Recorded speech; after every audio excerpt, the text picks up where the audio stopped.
Are you a brewhead? I'm a brewhead. Are you a brewhead? I'm a brewhead. Y'all are brewheads? Yeah, we brewheads. So pour a glass of craft beer, we can do this. Yeah. What's good, y'all? This is C-Certified Brewhead, and welcome to episode 238 of Beer Knowledge to the Podcast Adjunct series. Ladies and gentlemen, we are heading to BC tonight. This is a pod we've been trying to organize for a minute, and I'm extraordinarily stoked. We managed to wrangle 3 breweries all in one space at one time from British Columbia, from Vancouver, and this is something that, like, I was just telling the boys off air that this is something that I've really wanted to focus on in 2026, was to, you know, we're here in Ontario, you know, obviously I was in Quebec for a while, and we primarily kind of focused on the 2 provinces, which is sick, and there's incredible stuff happening here. And I just want to expand that a little bit and kind of go beyond the region that we would typically focus on. And I feel like we've been going all right, you know, it's April 1st today. So we've been going pretty hard this year already, and hitting a bunch of different spots. So super stoked to be chatting with BC. This is a fascinating combination of breweries as well. They all do 3 completely different things, and they're sharing a tap room, which I'm excited to get the story on, because I haven't really heard how it all came about and how it all works. So super fascinated.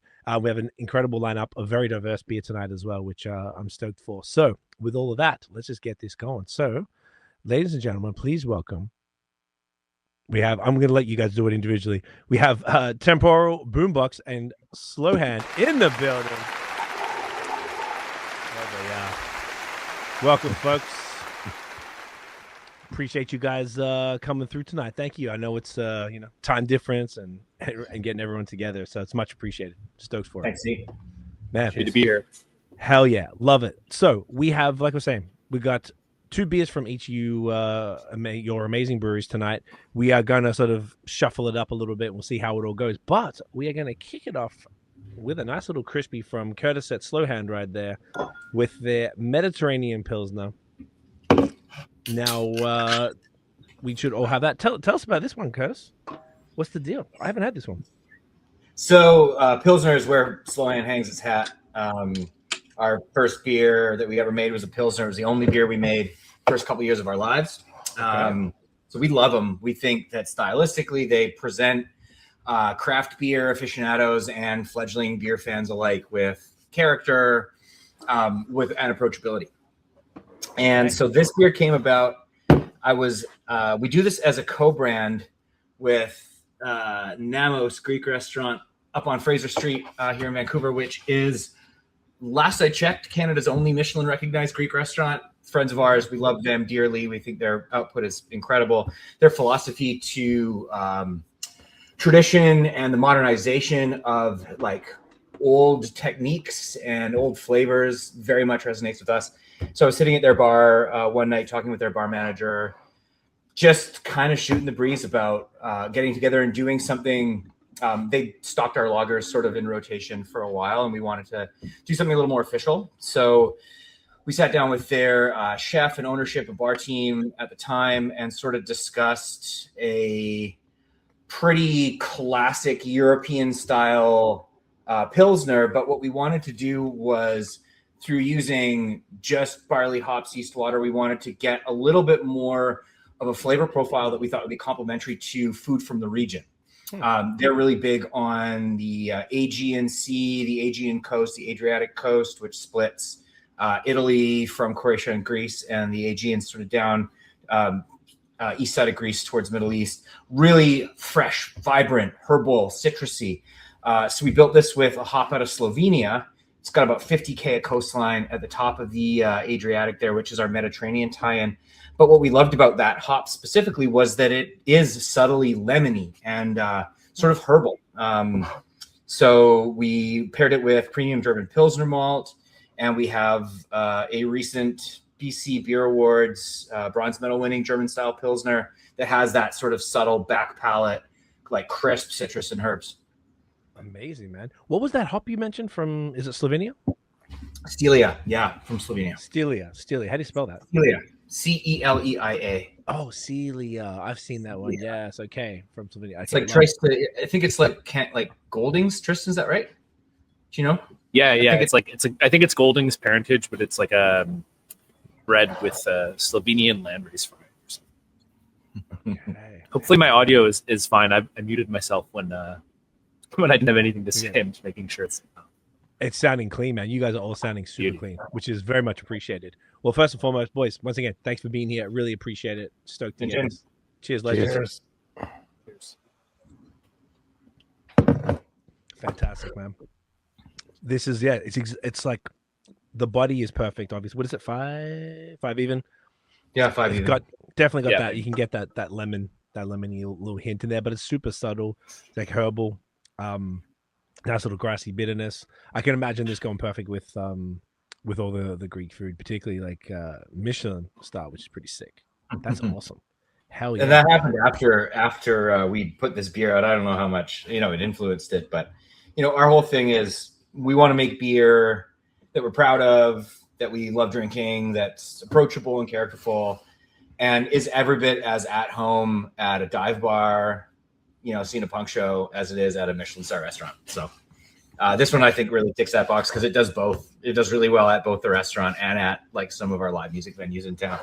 Oh, sick. That was actually going to be my next question. Like with all the beers, I definitely want to find out where can people get each of the products as we go. So this one obviously at the brewery itself. Mm-hmm. At the restaurant. You can get it at the brewery, at the restaurant, distribution across the city of Vancouver and the Lower Mainland, up the Sea to Sky and South Island is pretty strong. Check your good local bottle shop. There's a good chance that they're going to have it, and if they don't, they can contact me. Hell yeah! And is it a year-rounder? It is. It is. Oh, amazing. Okay. How many? I guess we'll get into it. But how many like flagships do you have at Slow Hand? Slow Hand does like 5 core beers. Okay. And then this year for our production, we're looking at like scaling up the production of this beer. Has been super popular for us. We do Japanese style rice lager, collab beer that we do with a brewery called Northern Alps out of Nagano, with rice we import from Nagano. That's been massive for us. So that one's going to be core. Flagship Pilsner is a core, which we'll get into later on. West Coast Pale Ale. And then we do a suite of super traditional, unfucked with European style beers. So a really proper Helles and a really proper Vienna lager, which won us the gold at the Canada Beer Cup a couple of years ago, and some really proper Czech stuff, really proper Czech Pilsner, really proper Czech dark lager, and we just started playing with Czech amber lager as well. Amazing. So, but yeah, I'd say core is like five different beers. Cool. Beautiful, and this is one of them. Okay, amazing. Just want to make sure everyone knows with seeing and hearing about all these killer beers, and want to make sure they can get their hands on. I love it. Beautiful. Thank you for that, bro. So we got a bunch of stories to get to. So maybe we'll just start we'll go clockwise, and we'll start with Tristan. So and this is the question for everyone, but to you directly, bro. How did you get into craft beer, and how did that lead to the formation of Temporal? Am I saying that right? Yeah. Is it Temporal or Temporal? Yeah, me neither. I think if you were to look up like how to say the word, it'd probably be like temporal, but a lot of people say temporal. It doesn't matter. Okay, no one's ever corrected. It's kind of like it's like a nebulous situation, like the guys down in Portland. Okay, we'll go with which one? Temporal's fine. Yeah, temporal. Okay, doesn't matter. If I can remember. In my head, it keeps saying. All right, run. However, beautiful. Doesn't matter. Yeah, how did that start for me? So I started off as a home brewer, like probably most brewery owners at some point in the past, back in like 2015, 15, 16. I was working at a liquor store, and I kind of became like their craft beer guy at the liquor store. So I did all the ordering at the liquor store for the craft stuff. Started homebrewing, got into basically the liquor store, large company that owns it. They operate a bunch of liquor stores. They operate a bunch of pubs, and they had this little like tasting room space beside the liquor store they would use for private events. And I pitched to them that we do like a craft beer bar there. And it only had like 15 seats, and it was like a tiny little spot. But we made it work as like essentially a big bottle shop. So it was all almost all bottles at first, and so I got to order all the beer from all over the place. So I became really familiar with like different imports and like different styles of beer that people here weren't making, like sour beer. At the time, there was like no sour beer here. So I think my first sour beer I ever had was like Jolly Pumpkin, which is like, not a bad place to start. Yeah. Shout out Detroit. Yeah, but just being exposed to like different stuff, stuff that couldn't find around. So like many young brewers, I just like couldn't get enough of that. I was like, really seeking out the new things, really keeping on top of like what the importers were bringing in, and making sure like some of the stuff would be like 5 cases for the whole province, and I would snag like 3 of them, and it'd be like it's like out in the valley, like not even in Vancouver proper, and we'd get like half the allocation for the whole province. Kurtis probably remembers this at the time. This was like 2015, 16, yeah. Okay, just and I was okay. Yeah, sorry, paint a picture. 2015, 2016, me as a little baby home brewer making like 1 gallon batches on my stove top in my like 400 square foot studio place. And that's when I first met Kurtis, because he used to sell me beer. Because Kurtis used to be a rep for an importer, and I bought a lot of beer from him. And yeah, so and around that time, that was when I met Phil and Kent, because they were starting up at Callister in Vancouver. We'll get to that, I'm sure. But I used to go down for their beer releases at Callister. So anyway, yeah, so I was just a home brewer, and then started working at a brewery.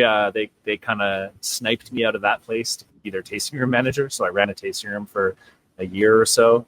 And then after that, moved to Vancouver, worked at Lupolo Brewing. Yes. For a little while, yeah. Or a brewery? Brewery. There's a beer okay. bar by the same name somewhere in the States, I think, that's called like Lupolo Beer Bar or something. But yeah, Lupolo in Vancouver is it's a brewery. And yeah, so I was working there in the front of house for a few months, like fresh off my tasting room management gig, and then space opened up in the brewery. Their brewer left, and I was like, hey, I can do this, and they gave me a shot to be the assistant brewer, and so that's where I learned to like commercially brew. Essentially, I'd done a few batches at the brewery I previously worked at, but like mostly just like being told what to do by the head brewer. Right. And yeah, and then at Lupolo's, where I started my company, I basically pitched to them. They had some space in the back of their brewery in the warehouse, and I said, hey, can I like put in 32 barrels in there, and basically worked out a contract with them to be making it under their license, selling it under their license. And that was in like 2017, early 2018. And yeah, from there, what were you making back then, by the way, as far as the style? That's mixed culture sour beer. For the most so it's always for the brewery. That's what I knew about you, was basically barrel focus. Yeah, it was all barrels. Everything was barrel fermented. That was the main reason. The reason they went for it probably was that I wasn't going to be taking up any like fermentation space, tank space. Right. It was all barrel fermented, barrel aged mixed culture beer. Had all my own equipment. I like bought my own little bright tank that I could like wheel in and out of the coolers, so that I could like bottle out of it and crash it and stuff like that. And yeah, so I did that from 2017, early 2018 until 2021 or 2. At which point they kind of just needed the space back in their brewery. I think it was 2021. They during COVID they started canning a lot more. I was still working as brewer there, because the whole time I was making my beer there, I was also like the only other brewer other than the head brewer. Right. So I was making all their beer, like working full time doing that, canning all the beer, and then on the weekends and the evenings, kind of like racking my own barrels, doing my own stuff, making my own beers. And then yeah, in 2022, 21, they were like, we need this space back. You need to get your barrels out of here. And I was like, fair enough. It's time. So I kind of switched my production up into 2 different places. I started making beer at Container Brewing. I was subleasing some space from them, and House of Funk in North Van is another brewery I was subleasing from. They do the coffee? Is that the ones that do the funk coffee? Yeah. Okay. Yeah, they also have a coffee. Yeah. And they've since closed. House of Funk is now like no longer. Yeah. And I think, the coffee lives on as something funk coffee. And it was good for me. I was making like I continued making sour beer, but I did it in North Van, so like across like a kilometer of ocean essentially. and then I also kicked up a spirit barrel, like strong dark beer program at Container, making like barley wine and stuff like that. So that was huge for my business. It was something I always wanted to do, but there just wasn't space to expand into that kind of area of production at Lupolo. So you never did the dark the stouts and barley wines until 21, 22? Not until 21. Yeah, 2021 was when I started brewing it. Yeah.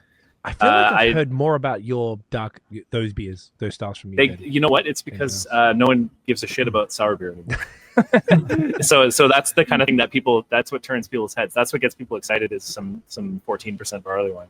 Shit, tell me about it. Like I got a few mates in Quebec still, and they lose their. Oh, they can't get enough, man. Yeah, they're insane. Yeah, I get people from Quebec probably like once or twice a week. I get an Instagram message or an email from someone in Quebec being like, send me a bunch of beer, and I'm like, I'm sorry, man. It's illegal for me to do that. Yeah. But Yeah, it's definitely a different market out there, and also internationally a different market.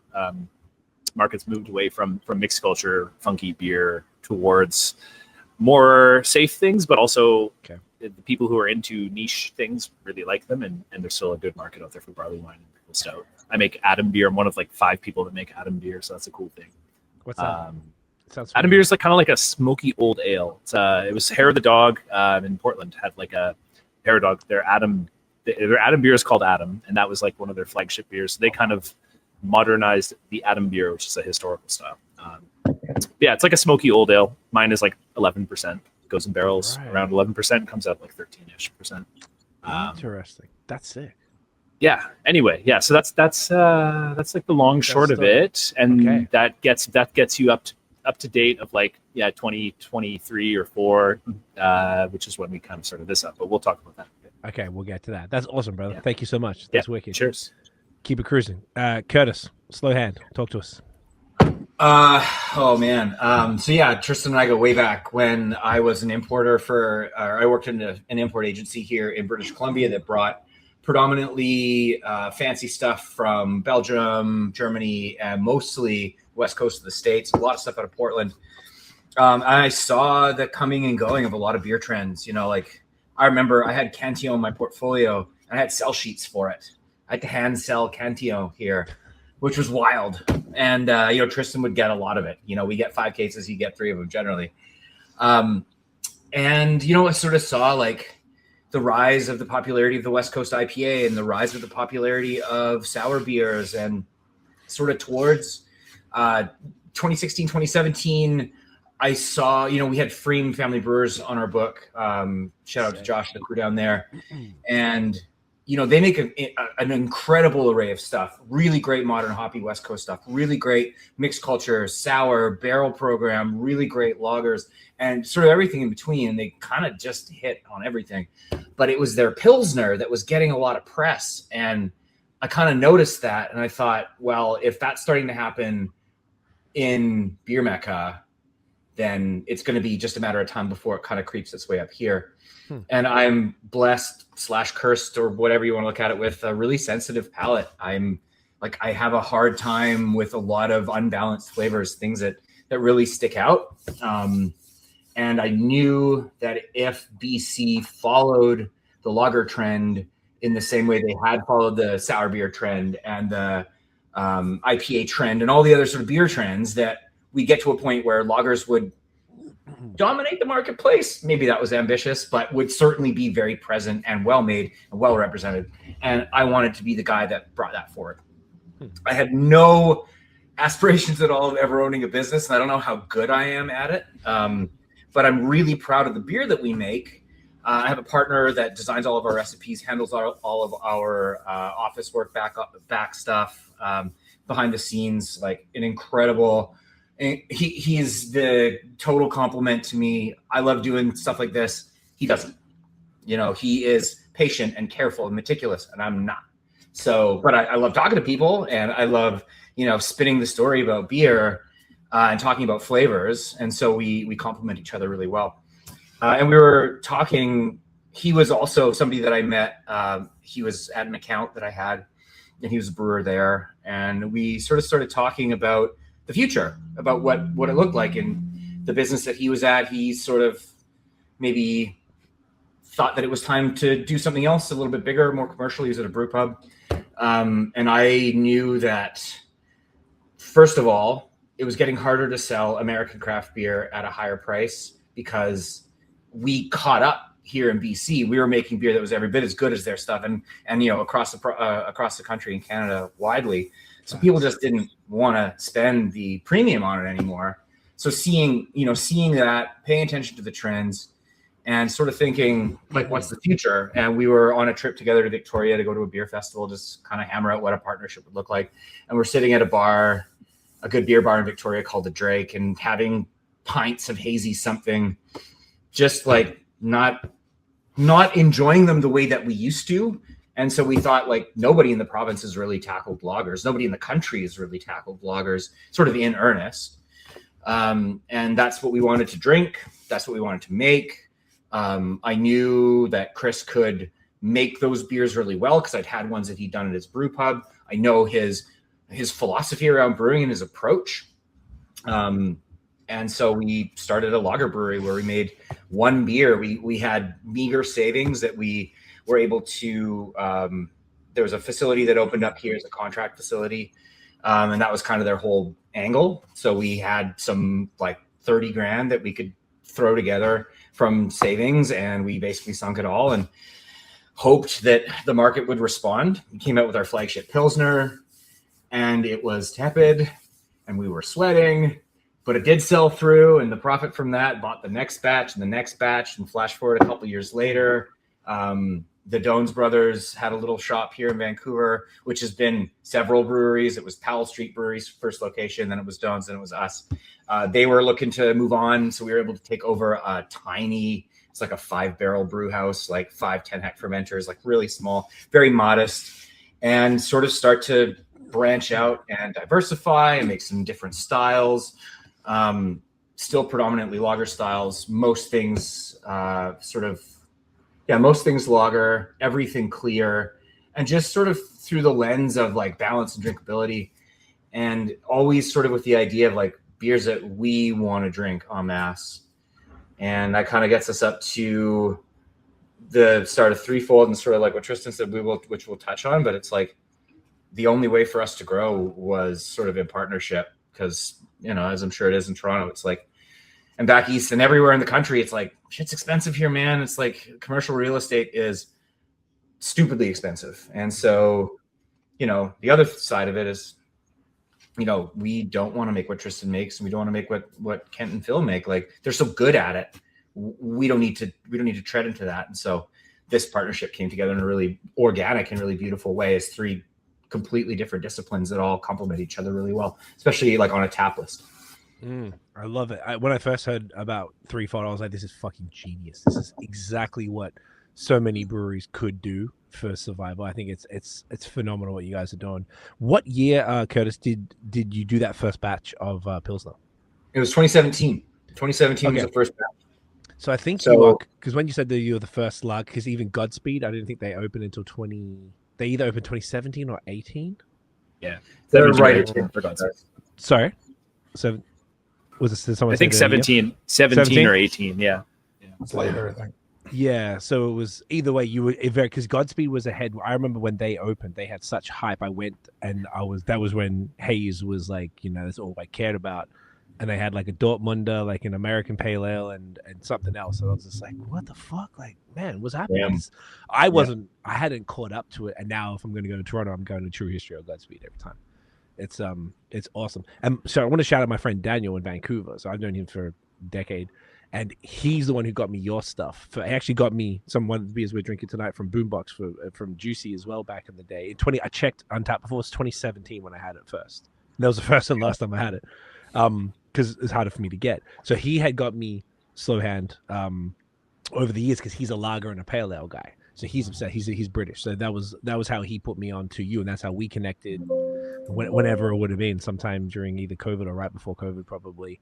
Yeah, a lot of years that we were looking at that we've been trying to put this together. So yeah, which is why it's a long time coming. Your tenacity, Craig. Great. Oh man, me and him did a little trade in November, December. So I got a bunch of stuff from everybody, from you guys. He was there and FaceTime me and showed me the place. I'm like, fuck, it's so sick. And that's when I reached back out. I was like, let me really try and make this happen at this point. And I appreciate you guys for making it happen. But that's amazing. Thank you for that, Kurtis. Sick story. Phil and Kent, talk to me. Sure. Do you want to go first? Or? Sure. Yeah. We I'll just talk about mine first, but we're very similar and we crossed paths very early. But just like Tristan says, home brewing is where we started. Back in the day, I don't even know when I started. It was a long. Don't want to age myself. It was a long time ago. And back then, it was similar to what Tristan said. Craft beer was just starting to explode in the United States. You started hearing about all these crazy traditional beers also out of Europe, and we couldn't buy them. So the only way we could kind of replicate or get our hands on them was to brew them ourselves. So that was what really brought me to homebrew. And I had a friend who was into homebrewing, brought me to the local homebrew club called Van Brewers. And I remember going to this AGM at the time. It was the back of old Parallel 49 when it was not even like just a single warehouse instead of like a block or however big it is now. And it was some of the best beers I've ever had, like just go in and it was phenomenal. And it was just every type of style you could imagine and people passionate and really nerdy geeking out about beer. And it was fun. And it was kind of something that I really wanted to get into and just started home brewing quite a bit. And the market started picking up here. And I remember there was a business of craft beer event.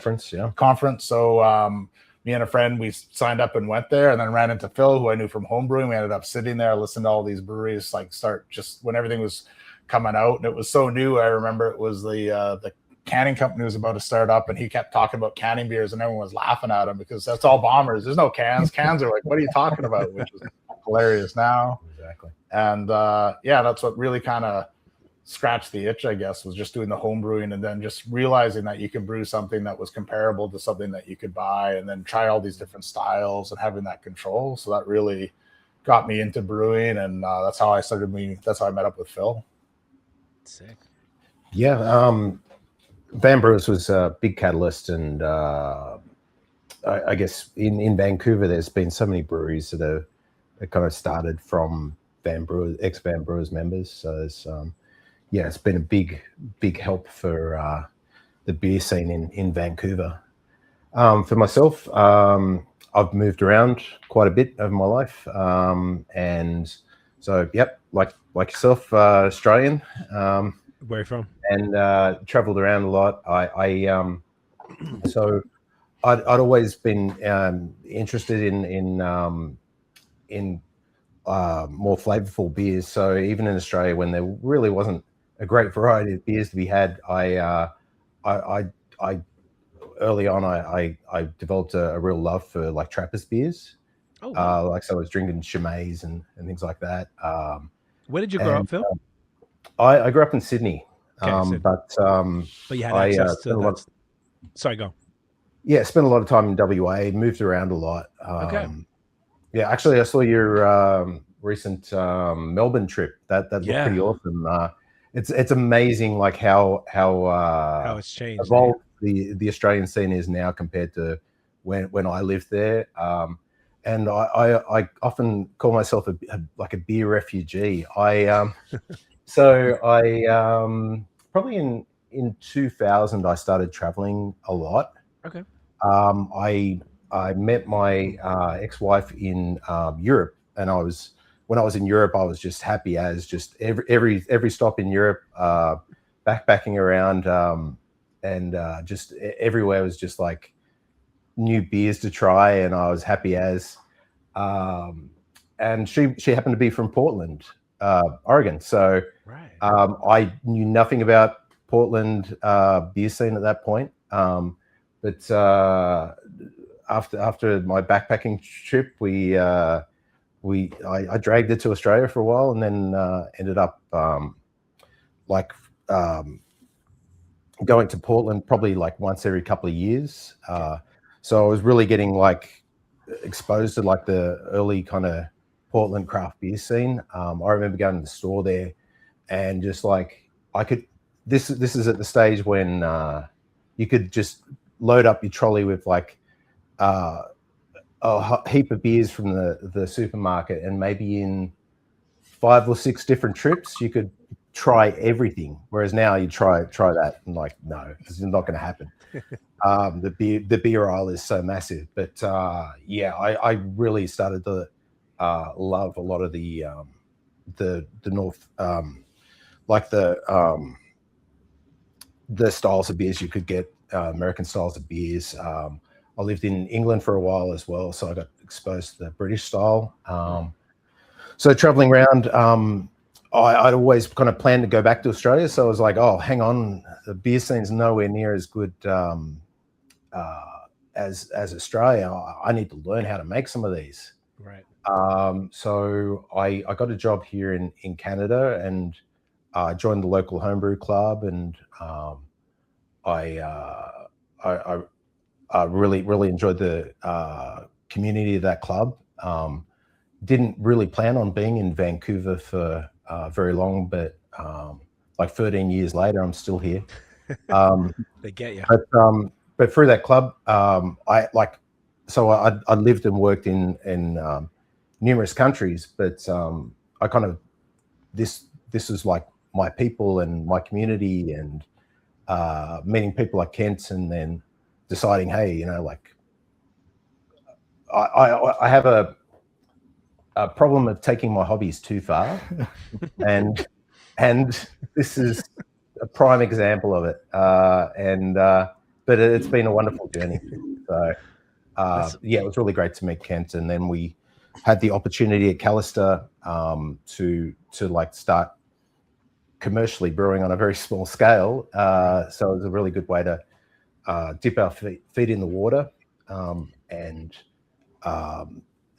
reception was really great at the time, and it was kind of peak craft beer, kind of 2016, right? 2015, 16. I think. Yeah, so we're all kind of around the same era, right? Of like Vancouver craft beer, and that was a fun space because there's like multiple breweries in the same spot, so very like similar to here at Threefold, and like our brewing story is very collaborative, pretty much for the whole time, and we love doing collaboration brews because of that as well. But it was a great start, and we kind of did the journey from there. I don't know, Kent, do you want to talk about the journey, or we could crack another? Actually, maybe now's the time to crack the Juicy AF or our flagship. Yeah, let's get into that, because we were talking about doing that anyway, and then we can get it. I'd like to, because I know we mentioned it. It seems like Callister had something to do with all of y'all to a degree, and I definitely heard about them as well. Juicy, hell yeah!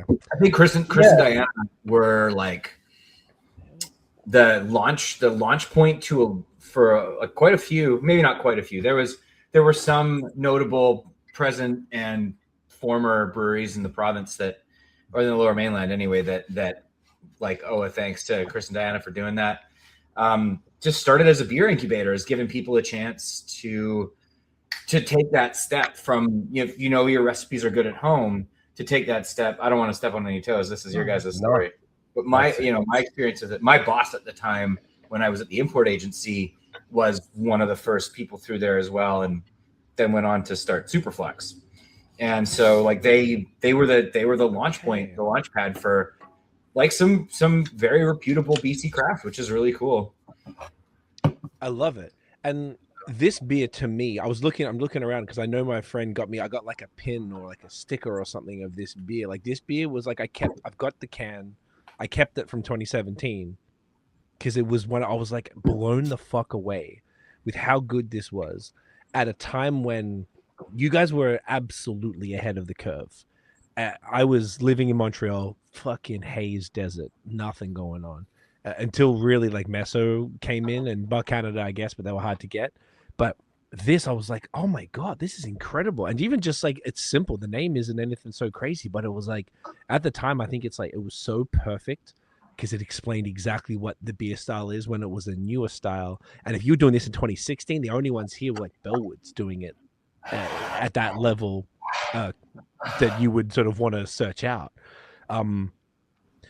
This one, yeah, I feel like this is like a genuine classic, so that's why I was super excited to get the story behind this one. So maybe tell us about the beer, and then we could the actual product itself, and then we can get into how it came about. So I'd love to. Yeah, definitely. I'll talk kind of about, it's pretty much kind of like the history, like you said, at the time when we launched. So we were the second kind of intake through Callister, and Superflex was there a year ahead of us. They're there the first year. They're called Machine Ales at the time. And really, anyone feel free to correct me, but I think I got a pretty good memory of what the haze situation was back then. But really, Machine was knocking out proper haze. Bridge, I think Brewing might have been the first packaged hazy beer in BC, the side cut. And then shortly after was Steamworks with Flagship IPA for packaged beer, but nobody was really doing it. It's one of those ones like it was derided by all the breweries. Nobody wanted to brew it, and anyone who tried to make it, it wasn't really maybe hitting all the marks.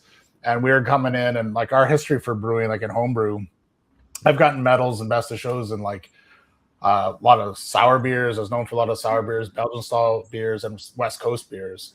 I just started as we moved into Callister, we started brewing hazies, and obviously we're dealing with machine or superflux, pre-superflux, and we jumped on it right away. Like, this is really good. Yep. We need to like concentrate on this. We would brew what we like. When we were at Callister's, we were doing sour beers. We were doing all sorts of. We had some German ones. Didn't we too? We did a pretty good mix. But the thing that we were known for, and what, just because I don't think anyone was really making them, and if anyone tried, they maybe weren't hitting the mark. It was these hazy beers, right? I think so. And yeah, Callister was. We had to think outside of the box a little bit because we didn't have much fermenting space. So it's like part of the sour program, right? It's like, we've only got one fermenter, but hey, let's get some barrels. Yeah, let's ferment in the barrel.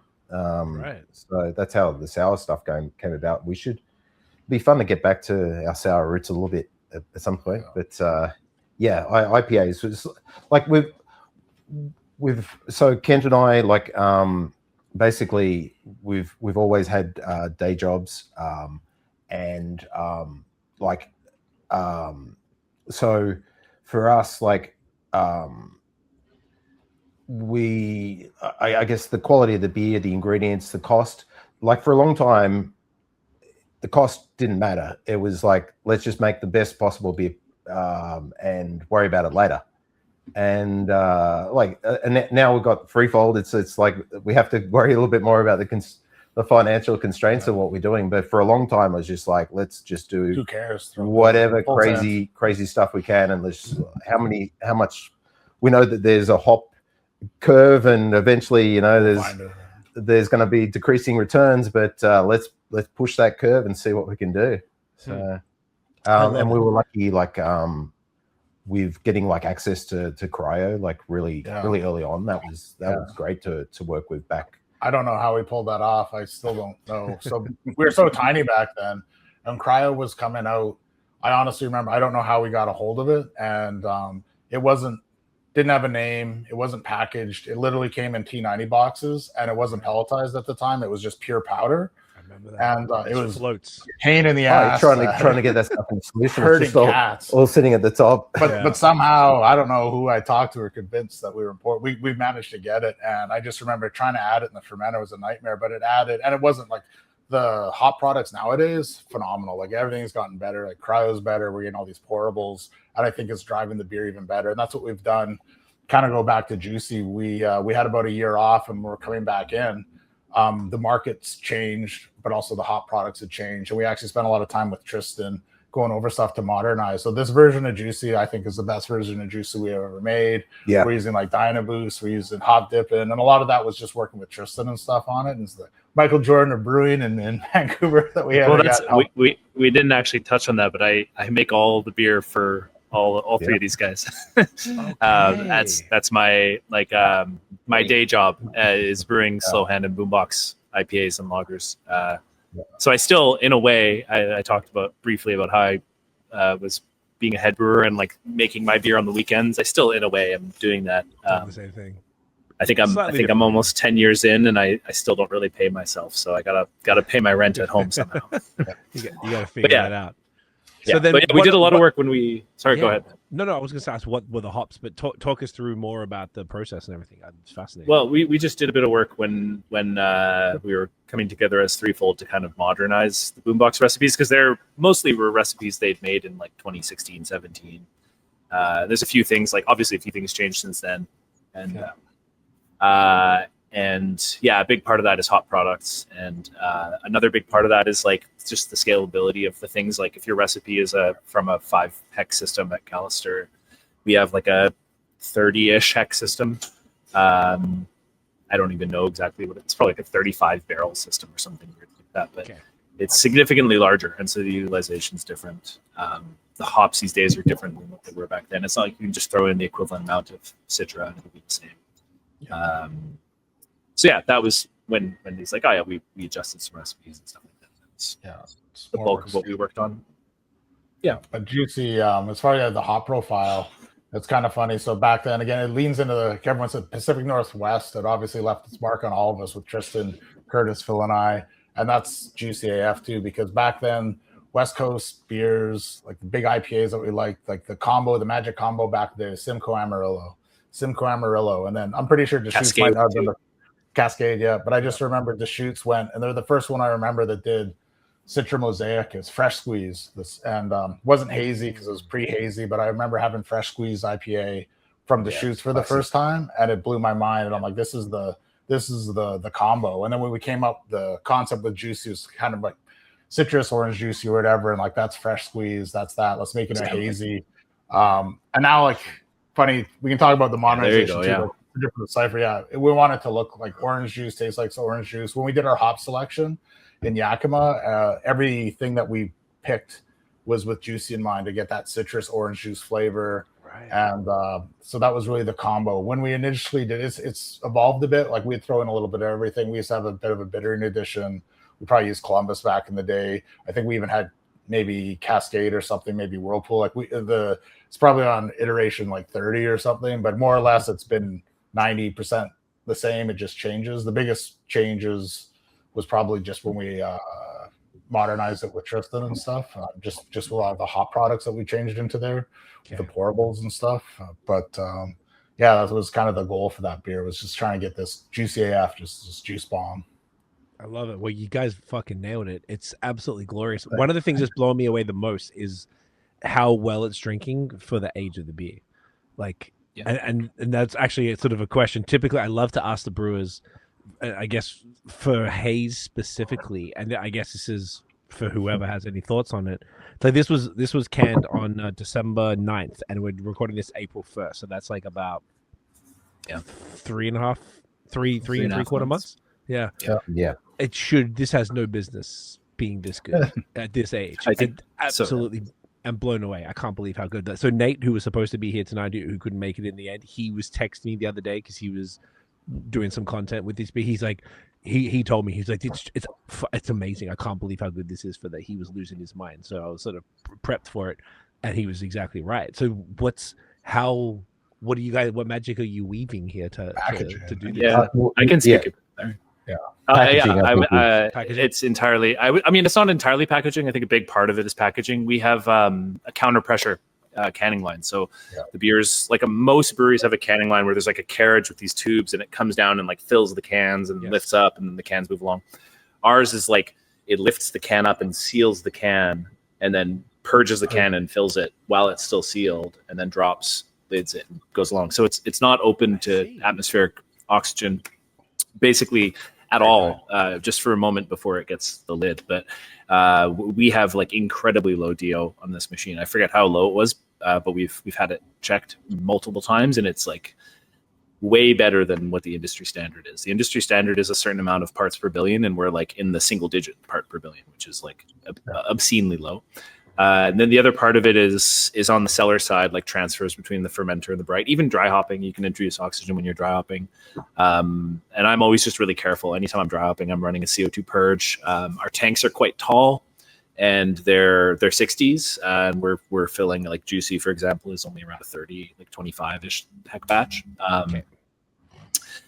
So the tank is half empty, essentially. And so there's such a large amount of headspace when you're purging. The hops pellets are falling through all that pure CO2, and there's not, even if a little bit of oxygen got in, it's up at the top, and the CO2 is so much more dense. There's so much more of it. Prevents it from oxidizing during dry hop, and then transfer just like very, very long and steady purge until the tank is well purged. Sometimes, brewers cut corners on purging their tanks, and then you end up with oxidized beer that, before you're even packaging it, has been damaged by the effects of oxidation. So yes, our beer is incredibly shelf stable. Like we have some Boombox test cans that are like a year and a half old now, and they still, like, the hops are muted, but there's no oxidative problems. There's no they're very, very clean and still hazy, which is cool too. The haze hasn't really dropped even after a couple of years. There you go. Yeah. Wow. Fuck, man. That's so cool. It's like I've never heard of that type of canning. We've been doing this for 11 years. I've never heard anyone tell me about that type of canning machine. I've never seen one. Ours is an American canning. I believe it's called the CP4. It's a 4-head. And we have one guy who's a saint. It's usually just me and him in the back of the brewery. So I make all the beer, I transfer and cellar all the beer. And then he does all the canning, all the keg filling, all the packaging for Slow Hand, Boombox, and a couple Temporal brands, but mostly I do my own. yeah, it's a really, really good canning line. Typically, you see counter pressure in like the big isobaric canning lines where they have like a big rotary carriage and they're filling like 16 or 30 cans at once or whatever, and they're all flying around getting filled in like a huge monoblock style thing, right? It's like this big bottling or canning skid. Ours is like a mobile little thing. It has like a footprint of maybe like 3 feet by 4 or 5 feet, maybe. I'm looking at it. It's over my camera. That's why I'm looking. That's small. Okay. Yeah, it's pretty small. And then we've got like, a rotary in feed and packaging, nice out feed and labeling and all that. So like enough that one guy can run it, and he runs it like 10 hours a day, 3 days a week. To package 10 hours a day? Yeah, he does 10-hour days. Well, some of that's CIPing it, setting it up and all that. But yeah, we're probably canning around 60 heck a week. Jesus. Maybe not canning, but packaging 60 heck a week. Some of that's kegs. But, yeah, the guy's a beast. He just puts in his headset, listens to a podcast or something, and just all day he's grinding out cans. And we've got it set up so you can do it alone. It's around 20 cans per minute. It's great. Yeah, great machine, and Matt's awesome. So yeah, when we say like definitely the shelf life of the beer, I would say attribute it more to Matt than to me, but I have some credit to claim there as well. Amazing. Thank you for that explanation, dude. That's genuinely fascinating to me. I did. So this is incredible. Now, Juicy AF, just to touch on where it's available. So obviously from Threefold and similar to the Slow Hand, it's pretty widely distributed throughout BC or throughout Vancouver. Yeah, so it's our flagship beer. So this one we have it year round. It's in some BC liquors here. It's private liquor stores at the brewery, and then it's actually even available in Manitoba. Dope. So it's pretty well distributed in BC. We'd like more distribution. So if anyone's interested, if I can get this on for tap, sure. Mate. So that's the thing. We have CC Heck fermenters, and we're only half filling some of them. So there's room to grow. More sales. Just try not to work me too hard. Yeah. we do keep very lean and mean on the brewery staff side of things. I think definitely punching above our weight on that side of things. I think if you were to average out how many man hours per heck of beer made across most, if you did every craft brewery, we'd be in the 1 percentile of how little labor we use per amount of beer. Amazing. It's pretty crazy that essentially two of us working 40-ish hours, probably between us, maybe 65 hours a week, are able to pack that much beer and make that much beer. It's really a testament to the hard work on my part, but also mostly Matt's part. Really, I'm just making beer. I spend a lot of time sitting around while things lauder and transfer. But yeah. Anyway. Yeah, that's amazing. I love hearing that. I think it's one of the biggest. I own a business too, so it's the biggest cost is labor, and if you're able to keep the team, I think there's nothing better than building a business with a lean but high performing team. I think it's the way to go because otherwise you're just draining money. So super impressed to hear that. The question I meant to ask before to Phil and Kent was when you guys started Boombox, was I know you mentioned that you were doing sours and doing a bunch of other stuff, but did you fall into because this is to me, this is if I think of British Columbia, New England IPAs, this is the one, because it was the first one probably I had at a time when it was hard to get anywhere in Canada hard to get period, but also hard to get a good / great one.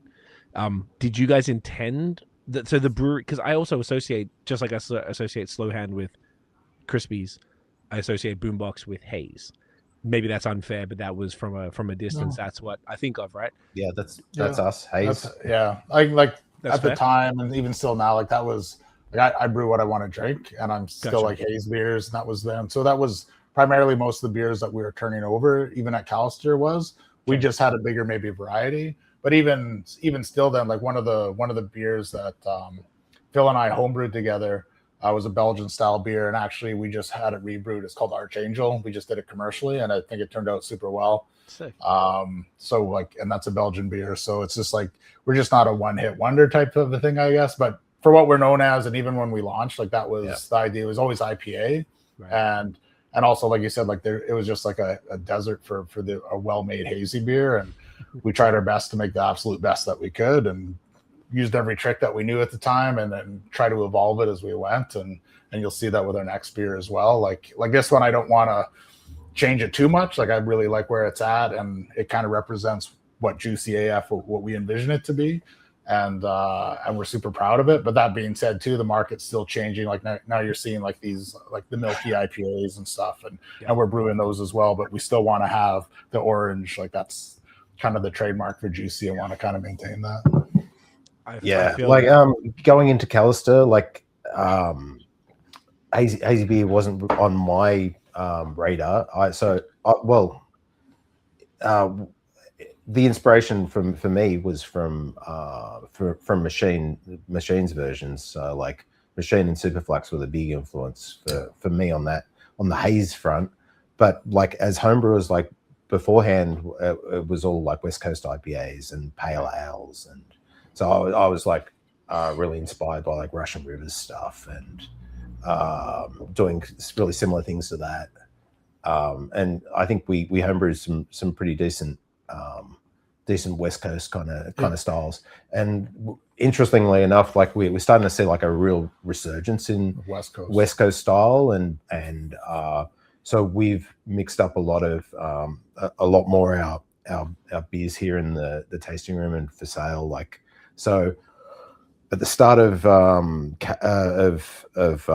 Threefold and hoppy beers, we were doing primarily hazy versions, but now we're kind of mixing in more West Coast kind of styles and cold IPAs as well. That seems like a really great trend, and like them. Just did the New Zealand pills. Yeah, so gotta stay relevant, but still like we're still like hazy is still our kind of like beloved child. Right. Okay. That makes sense. And I love that because you guys, I feel like in comparison to here, you guys are just like, we have few and far between with the accessibility. There's maybe, I don't know, easily year-round West Coast IPAs that are really good. I don't know, maybe half a dozen in Ontario. Maybe I'm underselling that a little bit, but it's very few. But you guys have just got some fucking bangers all the time. I think it's and I think it's cool to diversify into that, man. Like the hazes, I think even you guys, is it fair to say, which is a slight diversion, but in BC, where's the palette at for the province? Say, just if you could speak to the province, do you guys, this to everybody, like haze, I think is, if I would looking from afar and talking to my boy who's there, and maybe because he's biased because he's a crispy West Coast guy, like it really seems like the Westies are much more prevalent and at a really high level, and the haze is fantastic, but the volume isn't there, perhaps because the palate people aren't demanding it. Is that a fair take, or is that am I off there? Here and there? No? I think it's you got it. No, please. I was just gonna say it's hard to say really. It's such a weird time in BC for beer. Like we have like everywhere, we've got lots of breweries closing down. There's like economic recessions hitting BC harder because there's such a high cost of living here compared to other parts of the country. So people are drinking less beer just in general. I'm probably the wrong person to answer because no one gives a shit about the things I make. I make like weird, like of the like Slow Hand and Boombox, I'm like the weird one, like I make strange things. So maybe not for me to answer, but I would say like it certainly seems like people still have the same appetite they've always had for hazies.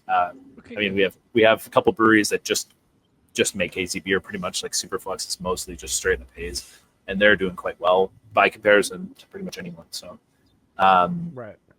Yeah, it's. I mean, there is a lot of West Coast, but there's also a lot of hazy. There's also a lot of like very, like okay hazy beer that's like just kind of like they've technically made a hazy IPA, but it's like half the amount of hops per liter or whatever that like a good hazy IPA would have in it. Yeah, so like if you go into any of the like 120 breweries in BC or whatever we're at now, they pretty much all will have a hazy. Oh, there you go, 200. Yeah, 200. They pretty much all have a hazy IPA, but some of them are not hazy, even though it says they're hazy, and some of them are not very good IPAs. But like they all have it, because if you don't, someone will come in and ask you, "Hey, do you have a hazy IPA?" Gotcha. So in terms of hazy versus West Coast, I think probably there's more of an appetite for hazy than anything. But maybe more recently, there's this kind of nostalgic trend for West Coast IPA. But that said, there's also a lot of breweries that used to make a lot of West Coast IPA that don't make them at all anymore. Like I think of Red Racer when I think of like a classic West Coast IPA. The Red Racer IPA was like the OG out here, and Amber like type. Yeah, they haven't brewed that in a long time. Yeah. Anyway, yeah, that's my take, but I'm probably not, like I said, not qualified to really answer this. No, that makes sense. I was gonna say, Kurtis, you said you have a pale ale. Like yours would be American pale ale, would be my guess. Yeah.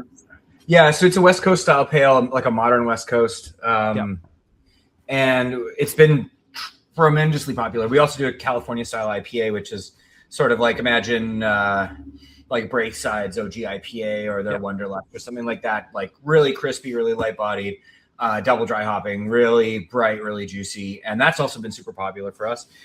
But I can't say for sure whether it's because it's clear and juicy or whether it's because they're juicy. I think there's a huge palette for juicy beers. I think I'm the only sales guy too from like the four of us from Threefold that are talking right now. So like I see it, and you know, like people are still very thirsty for juicy beers. The modernization of West Coast styles, taking those like aggressively bittering hops, saving them for the dry hopping, extracting those tropical, those citrus, those sort of like secondary sort of cold steeped flavors. But there definitely seems to be this like people want our IPA. We made an IPA as like the last commercial release we made, and it's been like one of our most popular beers. So I think that IPA generally and juicy sort of beers dominate. On the West Coast side of things, I think there is like a bit of a leaning towards like dryness on the palate, and I think that's part of what makes juicy really good, is that it's not this like sweet from the dry hopping and sweet from the malt and sweet from everything. Like it's kind of dry. It doesn't, it lingers, but it's not like really thick and chewy and unnecessarily sweet.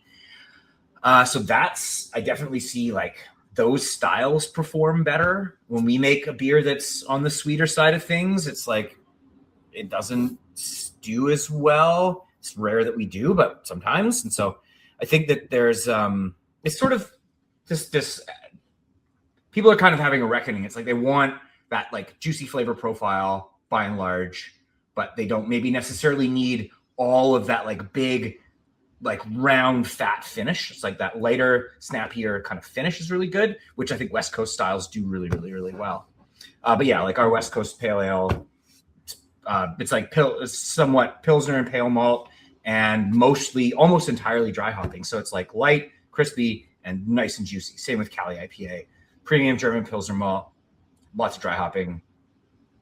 And yeah, it's like just delicious and presents that flavor profile people love without the extra. And I think, again, like juicy, hats off to y'all, does a great job of that. Presents this beautiful thing and this like silkiness that's really great, but that doesn't like transition into this like fat round finish. It's like, it's just nice and clean. And the hop burps have been insane. Like when it goes through your nose, once again, for the age, fucking absolutely bonkers.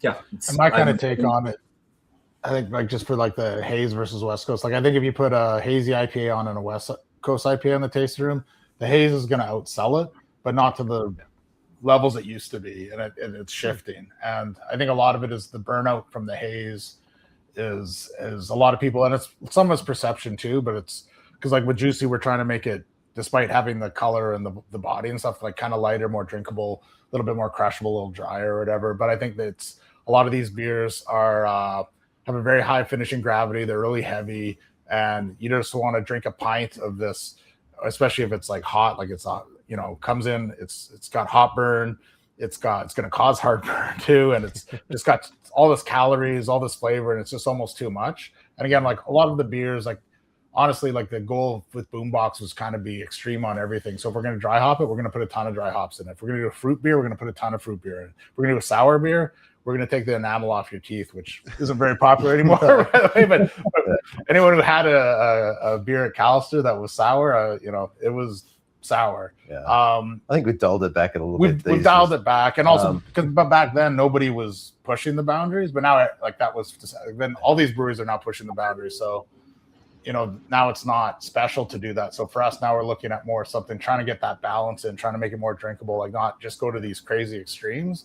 We still want to push limits and do stuff, but because every new brewery that comes out, we're going to put the most hops in it, or we're going to put the most fruit in it, we're going to do this, and like we still get inspired by those beers and stuff, but we want something at the end of the day I can sit down, I want to be able to drink a pint or maybe two of it. I don't want to have something where I'll have a little taster and tap out. I want something that I can enjoy. Right? And Juicy used to be 7.5, now Yeah, it's 6.5. We purposely dialed it back a little bit. I want to drink a couple of them. I don't want to get There's been a little bit too much couch nap time over the years, so we're not getting any younger.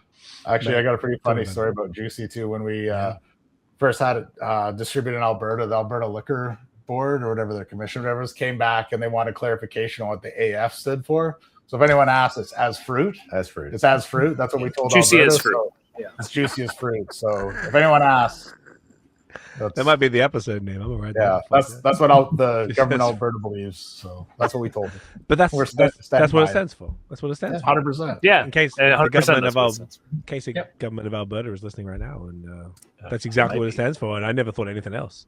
As personally, as fruit, because that's what it feels like. As fruit makes sense. I love it. That's fire. I one of the from what you guys all said, I think one of the most interesting things that you said was that it's like it's a swing back, a pendulum swing back from the overdone of haze to that. And I wouldn't have thought that would be the case for British Columbia. I thought that the West Coast, I had Ben from Breakside on because Kurtis, you mentioned those beers, and we had those exact ones of Wanderlust and their OG. Very good beers. Such a champion, such phenomenal beers. And anything I have from the West Coast is just, fuck, it's so good. I just would have thought that style would have kind of rode a bit of a wave, because I know that Ben was saying that they have like 8, maybe not 8, but there's an absurd amount of flagship different West Coast IPAs because the market can sustain it. And I know that's, the Pacific Northwest as opposed to Vancouver and BC, but hearing that, it sounds like it's quite parallel to Ontario and Quebec as far as, the interest in haze. And now there's this like resurgence to a degree, I guess, of Westies. And, I love it. I think Westies are phenomenal. I don't think you can get away with like extremity. It's just not sustainable all the time forever, right? Like we all drank all those beers like as much as we could get of them, and the pendulum had swung like as far away from the nothing tasting shit made macro industrial swill beer that it could go. And like it was like brewers were poring over every little detail and provenance of every ingredient and every little bit of time, and there was so much passion and so much like artistry to it that like as the pendulum swings back, we all still know what a passionately artisanally made beer tastes like.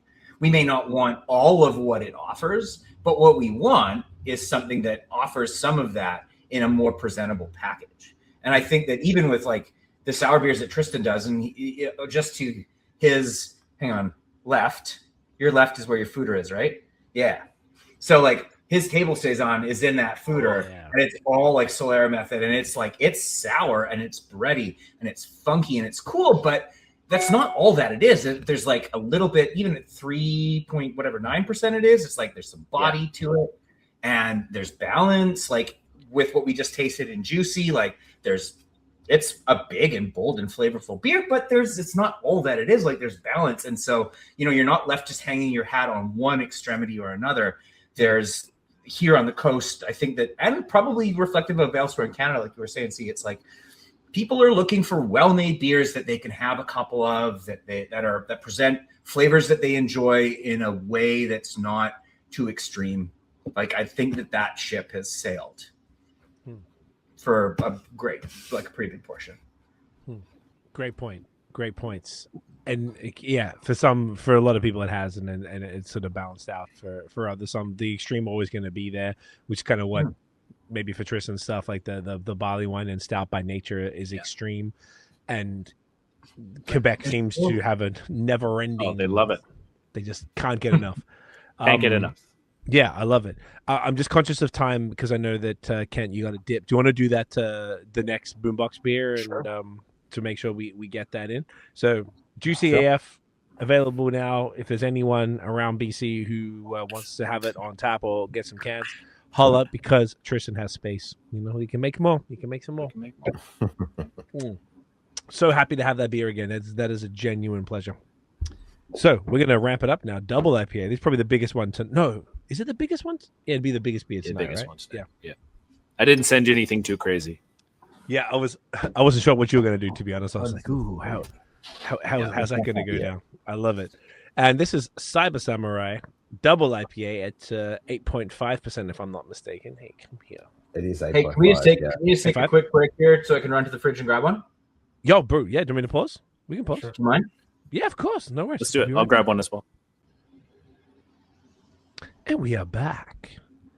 And let's get into the second Boombox beer, the Cyber Samurai here. Look at this, mate. Is it 8.4 or 8.5?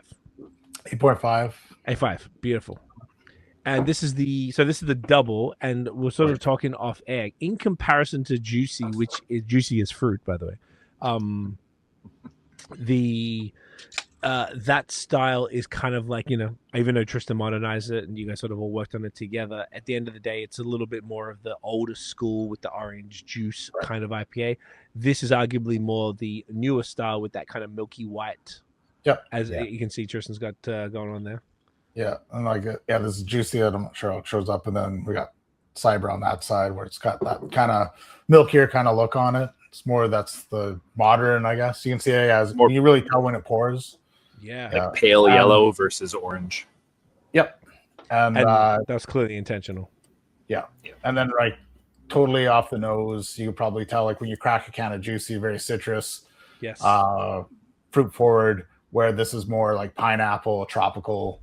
It's pushing those flavors. So it's a different take on a similar style, but they've almost diverged. Like in my opinion, like Juicy, we have like kind of two forks, I guess, for our IPAs. So there's the kind of the grist that we have for Juicy and kind of that hop profile that we look for. And then there's the ones that go off of Cyber. And then we'll still modify them, but it's almost like just they're almost like two different beers. Yeah. And then we kind of branch off and tweak off those to make other beers. So it's either a beer that's branching off something more off Juicy or something that's more off Cyber. They're kind of the two.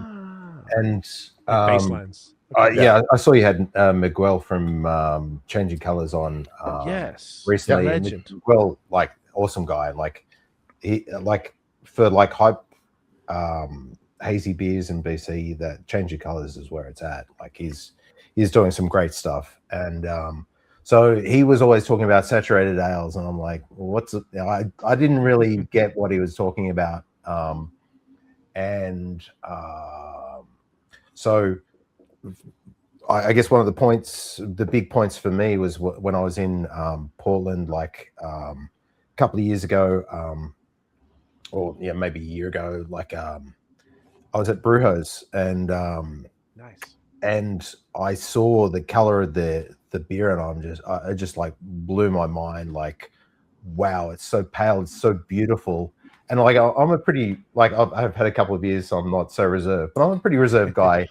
And like I had a good idea who the brewer was, and he, he's just thinking I'm like a fanboy, and I'm like, what grain bill did you use to make this? And he told me a couple of things. I can't recall if he pointed me in the right direction or not, but we did some research as well, and we kind of talked with Tristan again. Like Tristan's been like just such an amazing resource for us to like try and get it as pale as possible. And like we were pretty happy with the results. I think we can get it paler. Right. I think off the top is a little paler. Yeah, we have a new beer coming out very soon called Off the Top, and I think it's like Tristan said, I think it even looks better and it's carrying the aroma quite well. Like I said, we're trying to tweak every time we make a beer, especially like Juicy. I think it's pretty dialed in, but this side, I still think, even though I'm super happy with it, it's actually probably my favorite beer that we're making right now. There's still room to improve some stuff, and we're still kind of working and tweaking on that. So, literally, that's this next beer off the top that's coming out soon. We basically took the grist from this beer and then just modified it. There you go. There it is. Look at that. Sneak peek, I guess. The salesman right here, Kurtis, Yeah, coming yeah. through. So I'm sure the pod will be out before the beer's out. Or the beer will be out before the pod's out. Rather. Yeah, and this is like the next evolution of that. And then again, when we go back to rebrew Cyber, we'll take what we learn from the next to make that even better. But I think this is the next step in the Cyber side of the family versus Juicy of making beer. So Yeah, definitely want to stay relevant with what's happening. But the other thing as well is like we're super down with the way things are going as well. Like we geek out about some of these beers as well. It's just like, how the hell did you do that? So you got to stay curious, eh? Like really, tap into what the kids are drinking and keep that going. Even though I would say, I was like, as you guys were sort of talking, you sort of, somebody pointed out earlier that the three you'd started around the same time. It's like, and I know this is probably a little dramatic, but it's like of this new era. You guys are all like OGs of this new era, like that.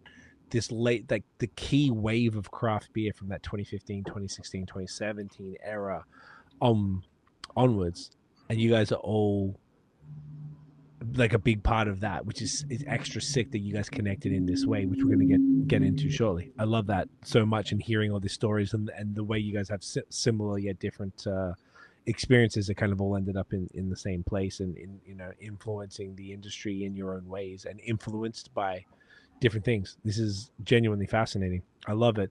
I just want to really quickly touch on the ingredients of Cyber Samurai as well. If Untapped is correct, and tell me if it's not here, it says it's got Galaxy and Strata. Yep. Along with a Mango Madness thermotolerant yeast strain. Is that correct? that's correct. And there's also a Citra. We have Cryo Citra and Hyperboost Citra, Galaxy Strata. Okay. So it's three hops, basically. Cryo Citra and Hyperboost Citra. Yeah. Okay, perfect. What's the Mango Madness thing about? I can speak to that. We have a local yeast company. Well, sort of. We have a local yeast distribution of a yeast company called WHC Labs. Their yeast is made in / they're based in Ireland, I think. Okay. And they do dry yeast. So we use their yeast in our brewery. Their distribution point for that is like 2 blocks away or 3 blocks away from our brewery. So it's very convenient to just go grab yeast on brew day. And the Mango Madness is like a thermotolerant strain. It's probably Kvike derived, like the Norwegian thermotolerant yeast. Certainly behave the same way. I don't think they market it as being Kvike derived, but I don't think I've ever heard of other yeast that can ferment in like the mid 30s and not be all ridden with off flavors. So this ferments at I think 33 or 35, and being a double IPA. Yeah, it rips real hard, and it's nice and estery fermentation. But yeah, it just was I think this is the only beer that Boombox does with that yeast. We were just kind of trying it for the first time when we made this beer for the first time, and stuck with it for the next subsequent batches. Yeah. So, the yeast kicks out some like it's called Mango Madness because it kicks out like a somewhat distinct mango-y kind of ester. I find it, if anything, a little more pineapple-y than mango-y, but it's just like a general tropical ester that we get from it. Yeah, right. Yeah, it was one of those. So it was one of those ones. I think like despite all the dry hop, the yeast actually expressed itself through our huge dry hop, and it has those pineapple esters, and because of that, when we rebrewed it, we kept Mango Madness in. Like basically our house yeast is saturated, which is also from the same yeast supplier, and almost all of our beers have that. But this one we were trying something new, and because it expressed this flavor that I felt like when we rebrewed it, it wouldn't taste like Cyber if it didn't have it in it. So it's probably easier to just use the house strain, but this I think it's providing a little bit more depth, right? So, Gotcha. I'm on the move, boys, and finding a charger. Sorry. Yeah, you're good, man. Were you not sitting this whole time? I was sitting this whole time. I was in my chair. I was nice and comfy, and now I gotta just plug in. This is my office. It's above the old brewery. It's a mess. Hey, man. It doesn't look like a mess. It looks fine. You need the fancy blurring that they've got. Yeah. You just need the blurring technique. Well, that's a big Boombox logo if they unblurred it. And so now I could probably do that. You could probably do that if you wanted to, but you don't have to. I think it's rough. That's a working brewery. God damn it, that's how it goes down. There's It's not Got messy. barrels here. Got Yeah, barrels exactly there. right. Your barrels there, your shit, you know. Yeah, here this is real life. God damn it, this is real is. brewing shit. So this is phenomenal. Now, Cyber Samurai year round. No, but we brew at a pretty decent cadence, so probably like 2 or 3 times a year it'll be out. Gotcha, yeah. It's sold well, and people like the beer a lot. I think big shout out to Matt Kump. Like he was meant to be in the podcast. I was hoping he'd like pop in, but he's been like with us from day one, like on the design side of things. Is like his designs, like we always like ask him to do a design for cans, and he's done the Boombox logo and everything like that. And like every time he's like sends us like a concept, and I don't think we've ever said no, let's go in a different direction. It's always been, oh my, that's amazing. That's the one. He's so good. The man is so talented at just like prototyping designs. Even like he's done some stuff up for me, and it's the sort of thing where like I send him a message and I say, hey, like I'm thinking about doing this. Do you have any ideas? And then like 15 minutes later, you have like a 3D modeled like render of it in your inbox that you can like rotate around and look at. You're like, how'd you come up with that? That's crazy. Yeah, so he's a very smart guy. Come does some labels for us as well, and same thing. It's like turnaround's quick. Great ideator, really creative. It is a shame he's not here because whether he knows it or not, he drives a lot of the look and feel of all 3 of our brands, which is also like the strength in this partnership that we have, is that we all pull from each other's resources and acumen and all that sort of stuff. Like it's such a cool thing. He said he might come through after, hopefully. Hopefully. Yeah, we'll see. So he's an owner of Threefold as well. So there's a lot of overlap between ownership of the breweries and ownership of Threefold. It's a little bit complicated to set up, but there's a lot of overlap there, and like the whole idea is just like to have a very supportive environment that we all help each other as much as we possibly can. We all have a vested interest in everyone's success. I love that. That's such a great way to put it, man. It's and I think that's the way forward. We can get into that, but just before we do get into the Threefold stuff, is there anything, because we've brought up Callister a bunch, and I've been made familiar with that from my friend Dan, who picked stuff up there, and he used to go there regularly to arguably get all of your stuff in the early days. Do we want to maybe touch on that era, and then we'll get right into the Threefold situation? We sort of like touched on Callister. So Callister was essentially like a Y Combinator. What do you call that? It was like and incubator. Incubator. And Chris, like Chris was a van brewer as well. He wanted to open the space, and he the focus was to do this like cooperative kind of thing as well. So like it was a really great idea. He had his own like Callister branded beers as part of all of that as well, and it really was a great meeting spot for everyone. I think 3 or 4 years of kind of really having like that incubator type deal, and then a couple of years of I think just him going on his own. Like it was a really great start for us, and we wouldn't be where we are today without that. Now they're doing soda. I think they realized that that's where the money is. They're probably making more money than all of us put together. Exactly. Laughing all the way to the bank. But it was a good process for us, because like we started to cut our teeth at batches that I think it was 500 liters. Yeah, 500 liters. It's only a 500 liter brew house, so really it's just a really large homebrew setup. And then just because our beers, we had like a lot of hype and a lot of attention on us, we would literally be packaging a beer, would have one of our partners in there early, kegging off the beers. We'd come and finish kegging the beers, and they're getting released on Wednesdays. We'd only allow, I think, growler sales for usually the first couple days or a day because we'd run out of beer. We only would have one draft account because we only wanted to get some beer out, but we couldn't afford to give any other beer out, and it would turn over so quick. So literally we'd put out a beer on Wednesday and we'd have to almost strangle it so we'd have it to last to the next Wednesday just because it was going so well. So that was good. And that's why we added the barrel system just to get some more beer out. And it was just we're constantly turning over beer just because it's such a small batch. We could do all sorts of crazy stuff and just constantly every week come out with a new beer and keep going. And it was a lot of fun. And it was a good era. Wednesday would get a big crowd, and it was a pretty special time. And if you want the definition of a green beer, some of the beers we put out was so hoppy beers was so green. It was I'm not a massive fan of greenness in an IPA, and these were that's the greenest beers you've probably ever come across. We're back in that time.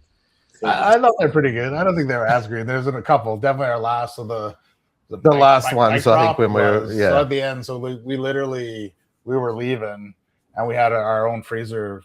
We had to buy our own freezer just because we use so much hops, and whatever was in that freezer, and there was a lot. All went into. We did a triple IPA and turned it around in less than 2 weeks and dumped pretty much every hop we had in there, and that was a hot beer. That was hop soup. That was but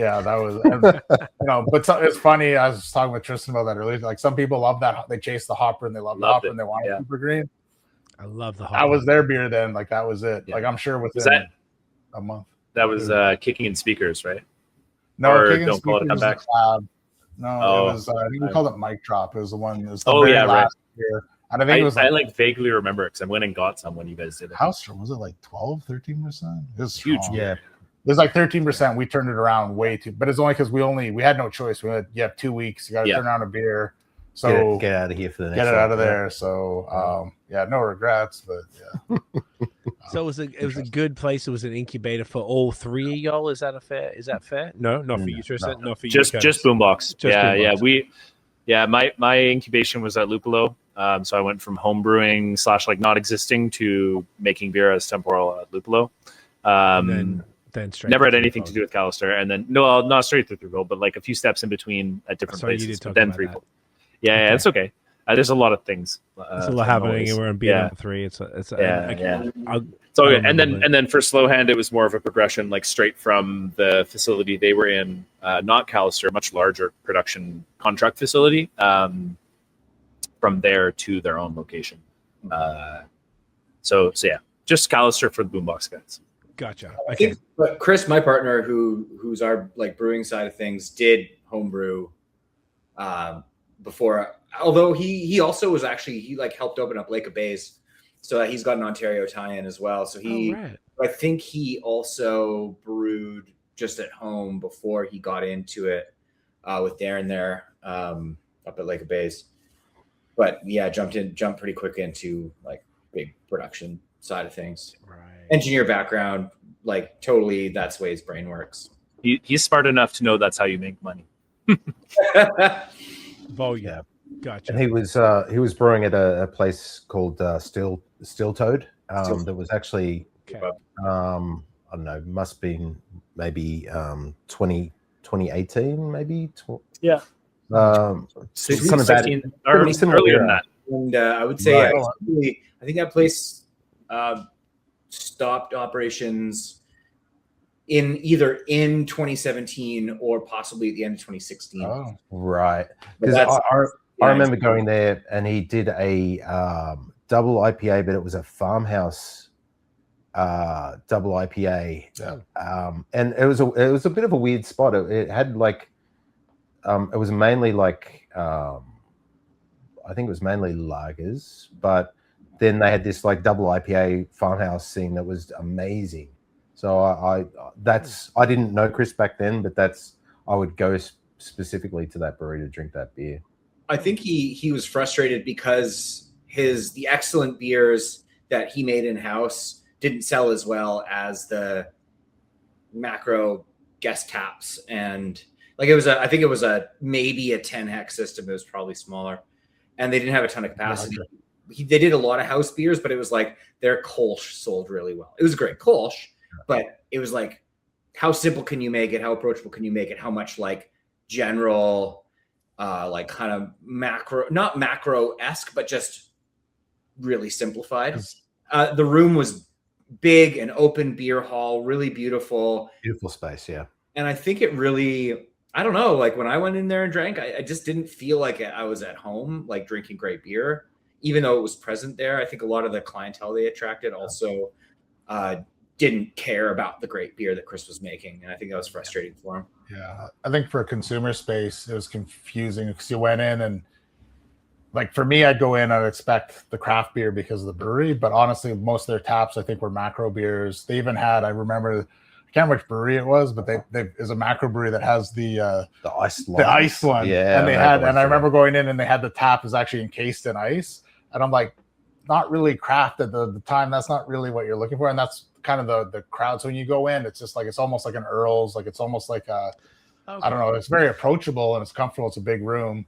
And then they'd also have like a bottle. They'd have some crazy, what I had Tilquin and stuff, like some great bottles, like hidden. If you look on the list, that's because of Kurtis. Yeah, and even like DuDuCiel, we had DuDuCiel Day, I think, out there. Like they'd have some phenomenal beers, really high end ones. But it seems like the push, it's like a macro establishment that if you look in the corner, you can find some really great beers. So it was a little, as a consumer going there, is kind of confusing. And yeah, and that was the same thing. I remember the Farmhouse, and actually we did a collab with it at the Dome Space.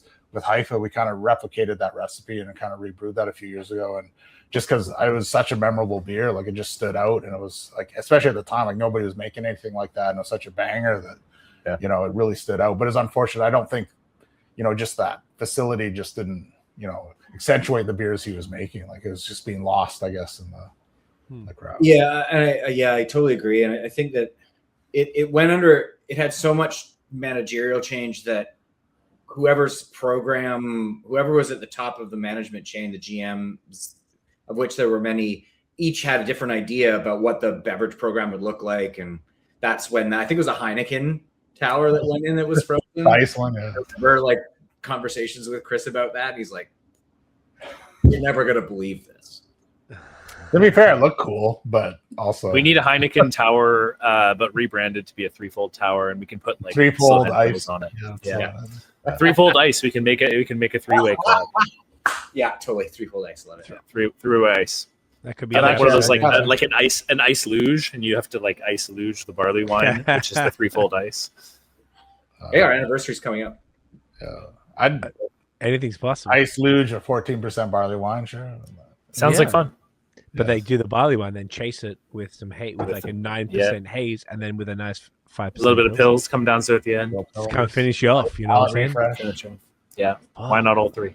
I'll fly out for that. That's fucking awesome.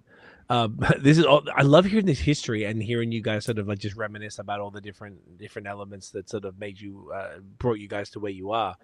It's very cool, and it just really shows like the importance of craft beer history and the way that you guys are reflecting on this as drinkers for the most part, I would say. And you can tell the way you guys are talking about it is like, fuck man, the good old days. It's I don't know, it's very cool because I don't know a lot about the shit that went down in Vancouver. I think it's awesome, and particularly based on where you guys are at today and the stature you have in the scene, and then talking about that, I think it's amazing. Shall we get into, I really want to hear the Threefold story, God damn it, because it's one of those things where when you guys did this, it was 2023. Is that what I was hearing earlier?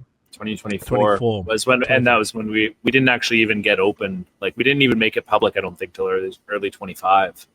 Okay, so it's 24. And I think there was talk, there was conversation because we closed in end of 2022.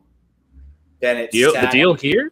Oh, Andina. Yeah, sorry. So the brewery that we're in used to be a brewery called Andina, Amaya Brothers, Colombian cats doing fruit affected light body, like really cool stuff. Didn't strike a chord. So they spent a lot of money at a time when it may not have been well advised to do so. But mid-pandemic, it sounds like then. Yeah, it hit them really. it hit them really hard, and it's a real tragedy. The spot is huge. Like, I don't think any one of the three of us has any right being in the size of facility that we have, but collectively we can make it work, and that's the beauty of the space for sure. But it sat empty for a calendar year, and I think probably every brewery in our district was like, peeking through the blinds and trying to like see what's going on behind the scenes. And it, we knew that Kent and Phil wanted to do Boombox some more. We knew that Tristan wanted to have a home. Because he was, you were talking about earlier about having a couple of homes, but to kind of consolidate it all here on one side of the water, the same side of the water that he lives on, is probably very attractive. And so it's been like the idea has been being discussed, I think, since probably mid 2023. Okay, I would guess. Yeah, I think that's probably fair to say. Definitely, I think I had come and looked at it. I think with Chris, but that was like maybe a month after they closed, and the landlord or like the people handling the bankruptcy. The trustees were they wanted like an obscene amount of money for the building. And I think Chris and I both were like, that's absurd. And like, okay, whatever. And I know that you guys, the Boombox guys, had also come and taken a look around the same time, like a month or so after they'd closed. And also determined the same thing. The amount of money they wanted for it was like absurd. I forget how much it was, but it was way too much. A lot. Yeah. And so we kind of, and I think that story would resonate with most brewery owners who were growing their business around that time, who came and looked at it. I think the resounding was like that they're trying to regain costs, but like they're never gonna make that much money off of what's going on here. And so it sat empty for a year, and then we kind of started talking to them again about it. We kind of connected between the Boombox guys, Slow Hand guys, and me, like putting the heads together with Matt Kump, and we kind of, there ended up being an auction for the equipment. All the equipment had just been sitting here for some time, so that was part of the recouping of the losses on behalf of the landlord. I guess they figure out we can't lease it as a turnkey operation. We're just going to auction off the equipment and then lease the building. And so yeah, that kind of became our like no go and no go situation, was how the auction goes, and can we get the equipment for a reasonable price and negotiate a reasonable lease. Now here we are. I don't know if anyone else. Phil can probably chime in about that. Yeah, I think the auction was a real catalyst where it's kind of like, okay, this is where it gets serious. Like they're looking at ripping everything out, and so yeah, we can buy stuff in the auction, and it was basically like we realized, hey, well, if we buy X amount, then okay, we've kind of decided we want the whole, most of it. So we got to that point in the auction. We got, I think, good price for a lot of things, and bought a large percentage in auction.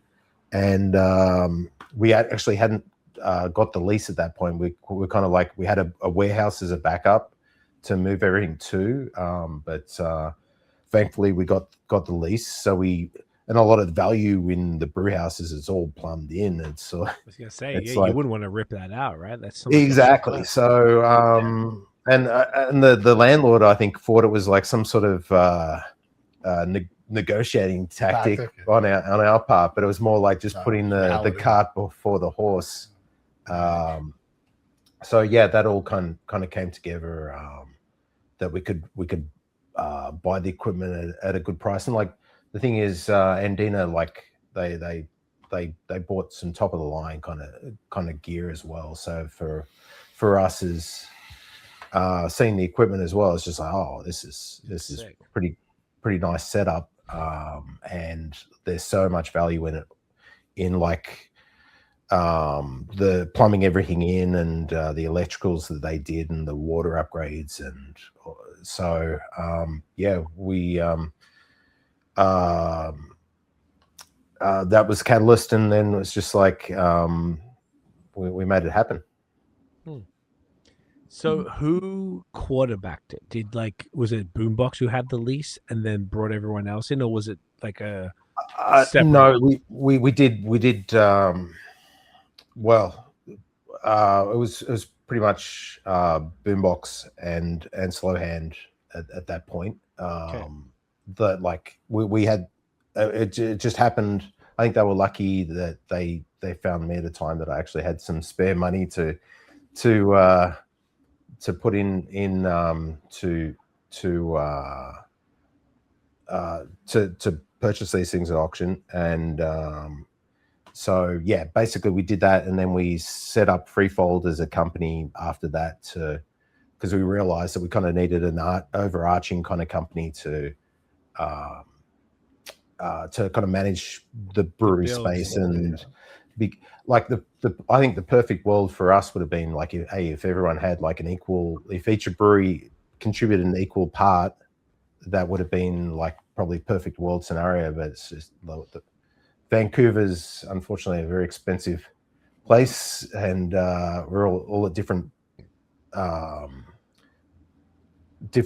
parts of our different points at our brewing journey, and so yeah, financially it's just like we're at a different points, but yeah, we got it done basically, and kind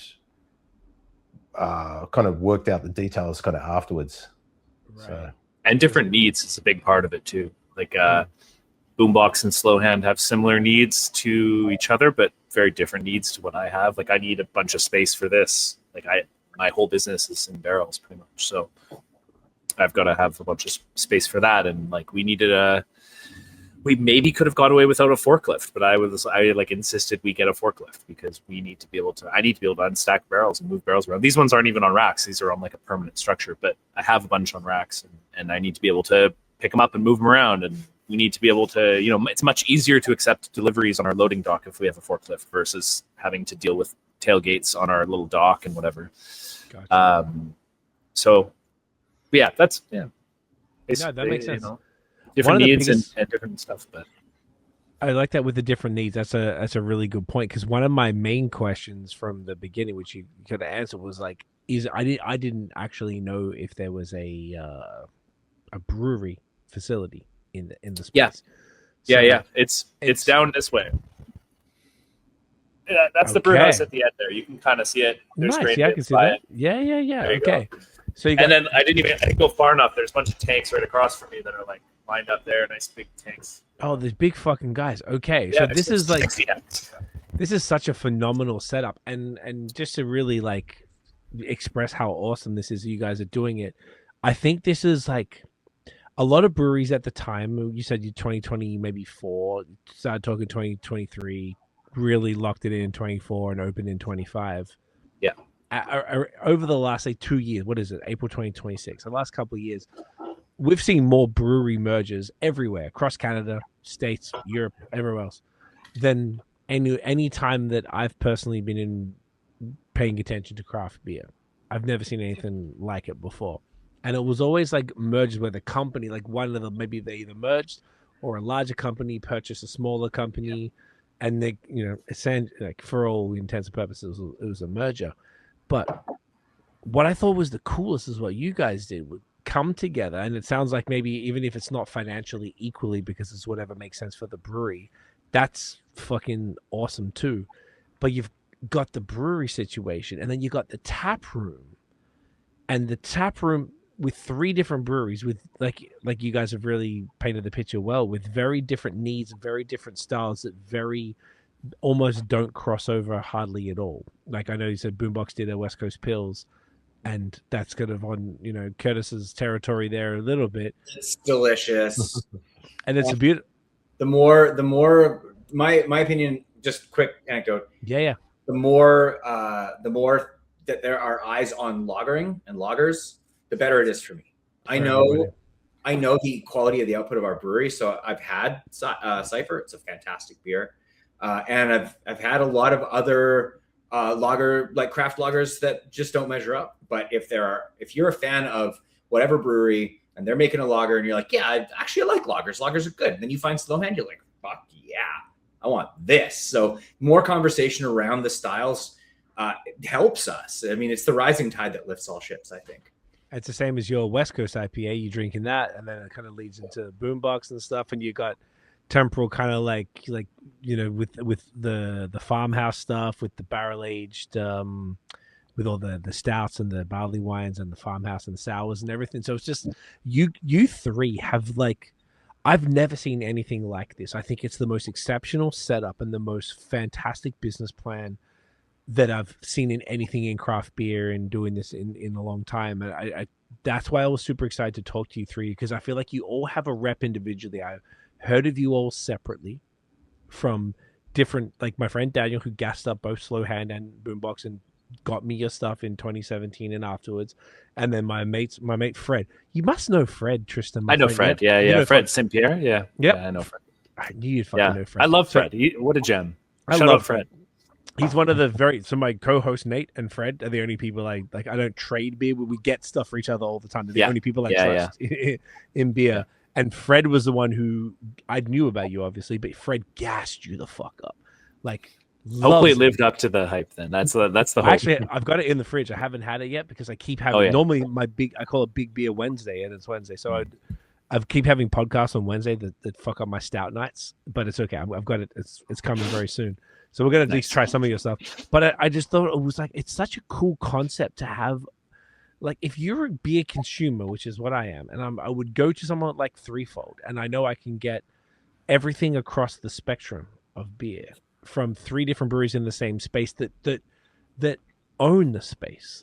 You guys are owning this together. You've got a business together. It's very intentional. You've got Kurtis, you're doing the sales for all 3. Tristan, you're brewing for all 3. This is am I this is unheard of, right? This is it's pretty wild.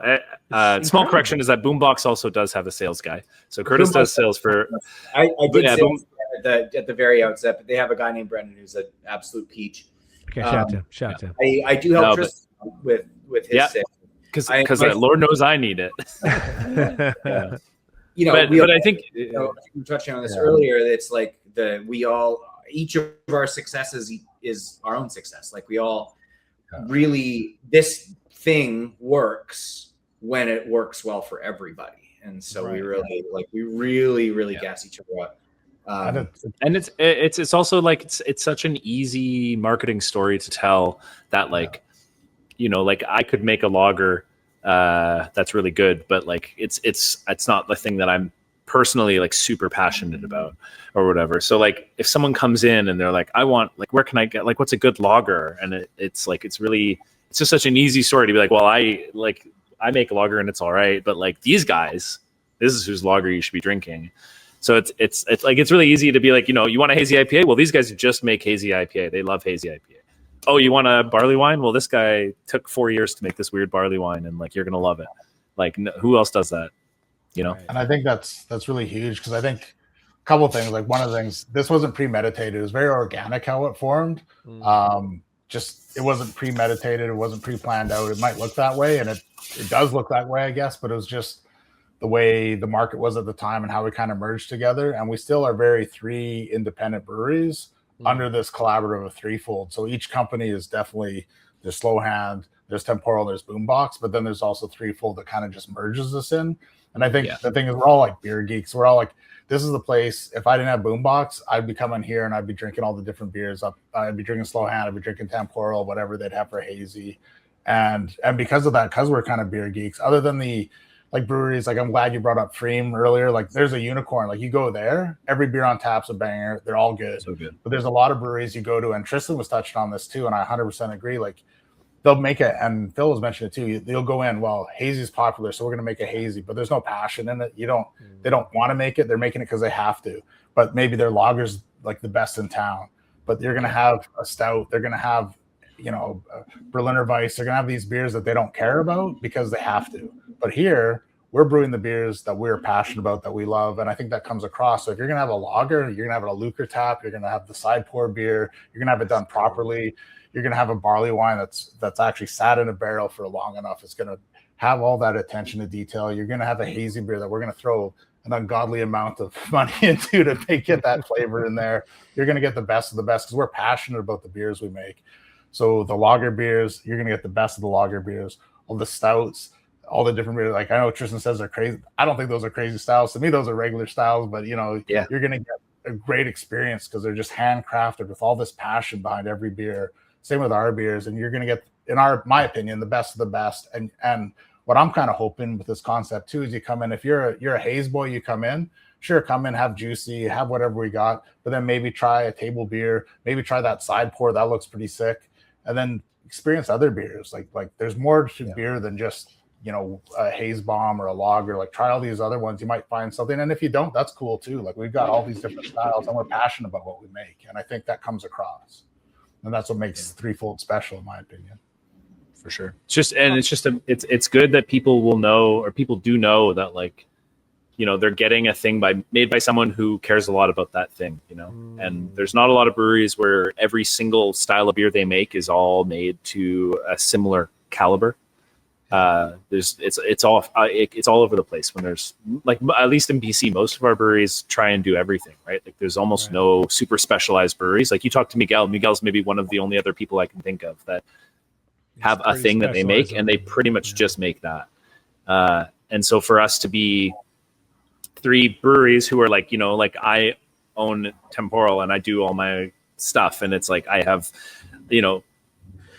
Slow Hand, Kurtis owns Slow Hand with Chris, and like they do their thing, and Phil and Kent do Boombox and they do their thing, and it's like that's such an easy, great, like what a great story, and what an uncommon thing. So sorry, I keep. Like, it's just wonderful. It really is wonderful. No, I love it. Gosh, man, because otherwise, if you're not doing it, I'm doing it. I think it's absolutely phenomenal. One of the questions that came up in my head here thinking about this, and this is just from what I've seen other breweries do, is you guys decided to collaborate and, essentially, I guess, incorporate a whole new business with this tap room, with a shared brewing facility with Tristan as the brewer, and then you've got different, Kurtis, obviously, you're doing sales for a couple breweries. You got Homeboy doing it for Boombox. Why did you guys choose to not merge the three businesses into one business, as opposed to keeping it three independent breweries that share a business together as the tap room? Because I think that's the rarity of what you guys are doing. I think this sounds like a question for Farmhouse Ale. I think I saw Kent finish his beer, and so. And not to say, not if you had a schedule. If you had a schedule and you were ready. The cadence. So can we press pause for a quick sec, and then I would absolutely love a pause, and that was a great transition. We'll be right back. Okay. And we are back, and it is time. And Kurtis was just showing that off air, but we are the first Temporal beer right here is a collaboration with the legends at Four Winds. This is Breezeway, a Czech farmhouse ale. I've been very excited for this one. 5.9%. Tristan, mate, talk to us, buddy. Yeah, this is a fun one. So this was oh, look at that. It's a big pour. This is a collab I did with Four Winds. It's actually with the Four Winds Beach House crew. So Beach House is their second location. It's down in Swassen, so it's further south. The regular breweries in Delta, but they're still local to me. Look at that. Yeah, beautiful, nice and clear. Yeah, Czech farmhouse. Gorgeous. A Czech farmhouse. Explain what that. I mean, my guess would be it's really just a saison. Yeah, it's really just a saison. Okay. But we used all Czech ingredients. So it was we used imported Czech malt. It was from a company called Czech Malt, and they're floor malted barley, and then they have floor malted wheat, and then we made an exception to our all Czech rule to add some German spelt, because we love spelt in a saison. It's mainly a collab between my friend Jules from Four Winds. He's their head brewer, but he also manages the head brewing of the Beach House as well. And Emily as well from Beach House. She's their head brewer at that location. The plan was to make a saison, but we brewed half of this beer here at Threefold. We brewed half of it at their, like, we brewed a full batch at Beach House on their 15 hex system or whatever it is. They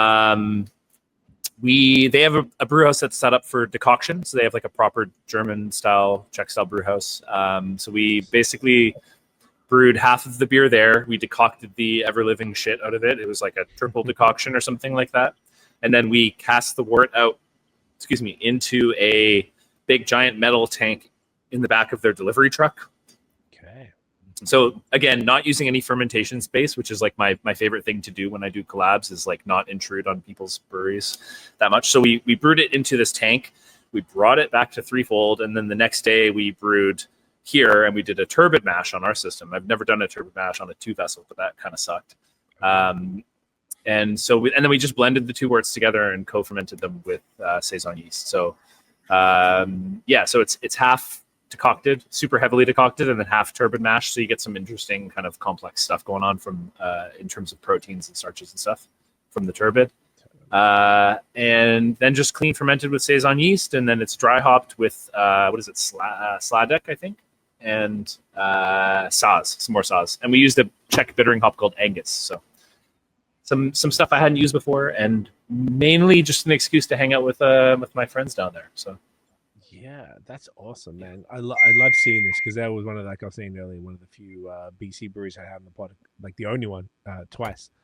So that was very happy to see this. And a Czech farmhouse. So essentially, is the base a Czech, like a Czech lager, and then because it was fermented with farmhouse. Then it becomes a saison. Yeah. So really, so it has some kind of like things cheers, you would boys. notice. Yeah, cheers.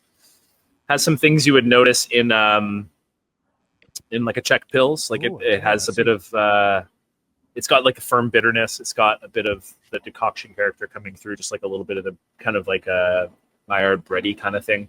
But mainly it's just like super clean, bitter, and a little bit peppery. Nice like saison yeast character. And then the Saz is still there. This was packaged quite a while ago. Like this is from last year, but I mean, intentionally, built to kind of not. It's not like it's going to go bad or anything like that. Like it's a delightful little beer.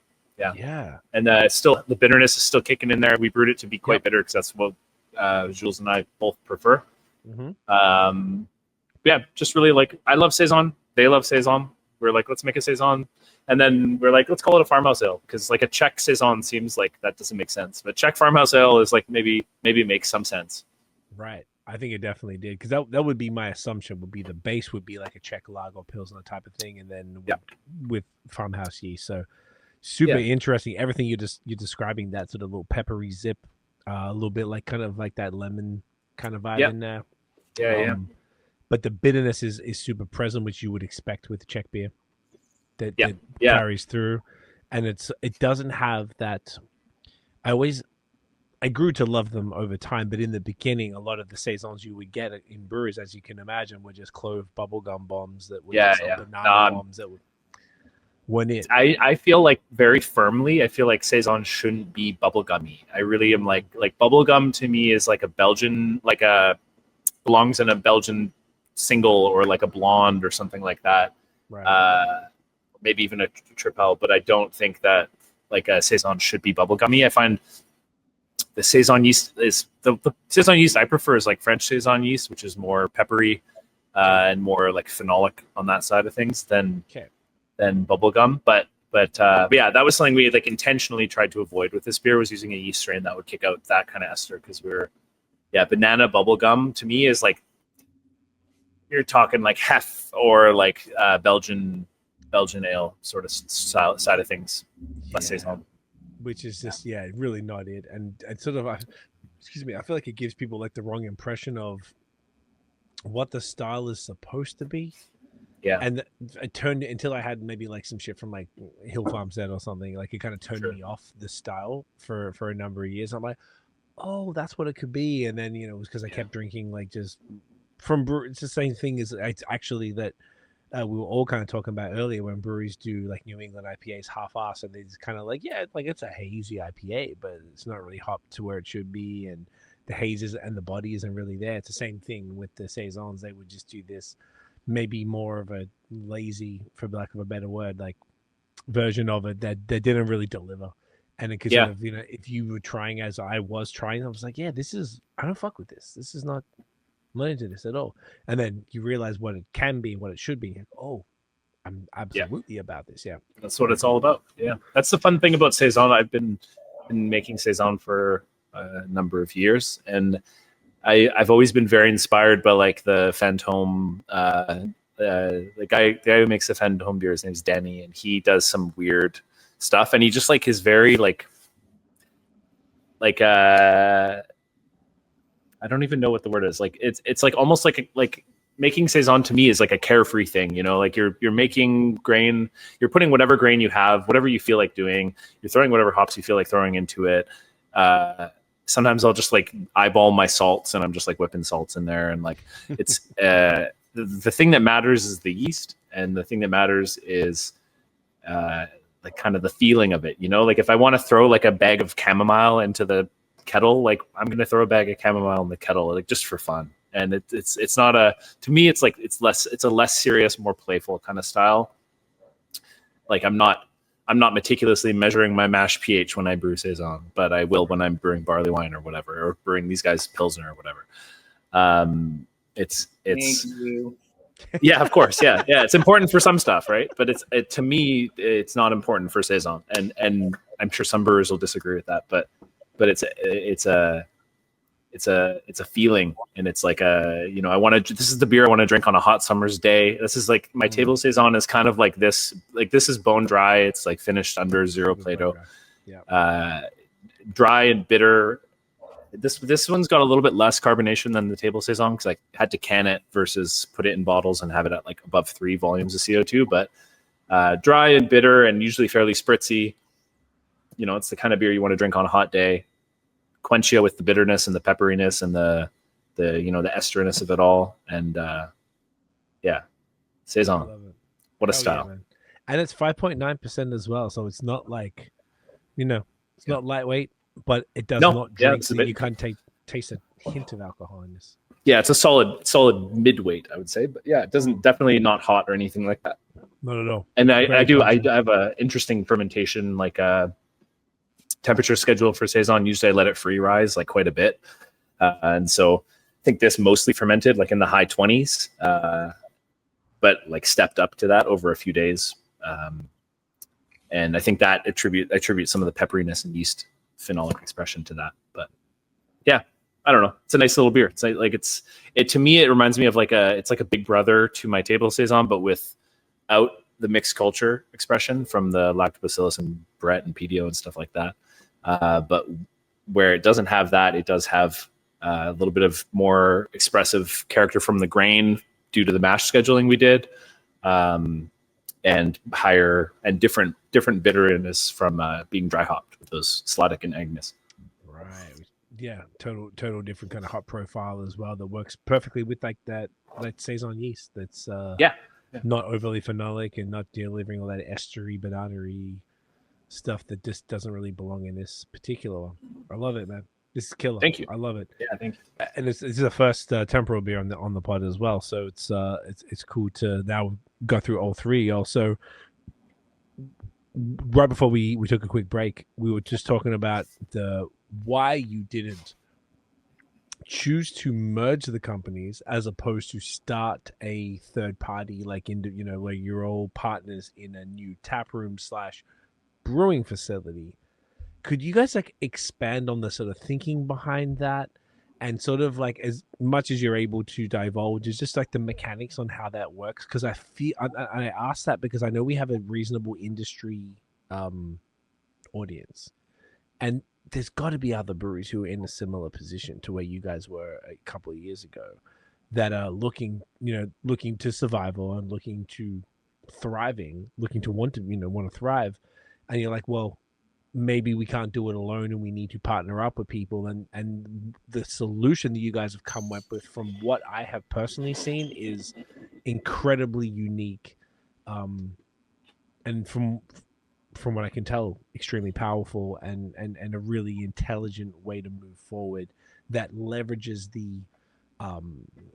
the strengths of each of the businesses to help each other. And it's truly like hearing the way you three speak about each other, this is utmost respect and utmost like, oh, like I want, if for us to thrive, like I want my boys to thrive too, and we're all doing this together. This doesn't feel like I don't know. I can just get the vibe from you guys. It's not like some just like, I don't know, man, we're just doing this shit to make it work. Like, it's like, no, like you guys really care about each other's success, and and I think that is a big part of it. But you guys can. It's hugely important.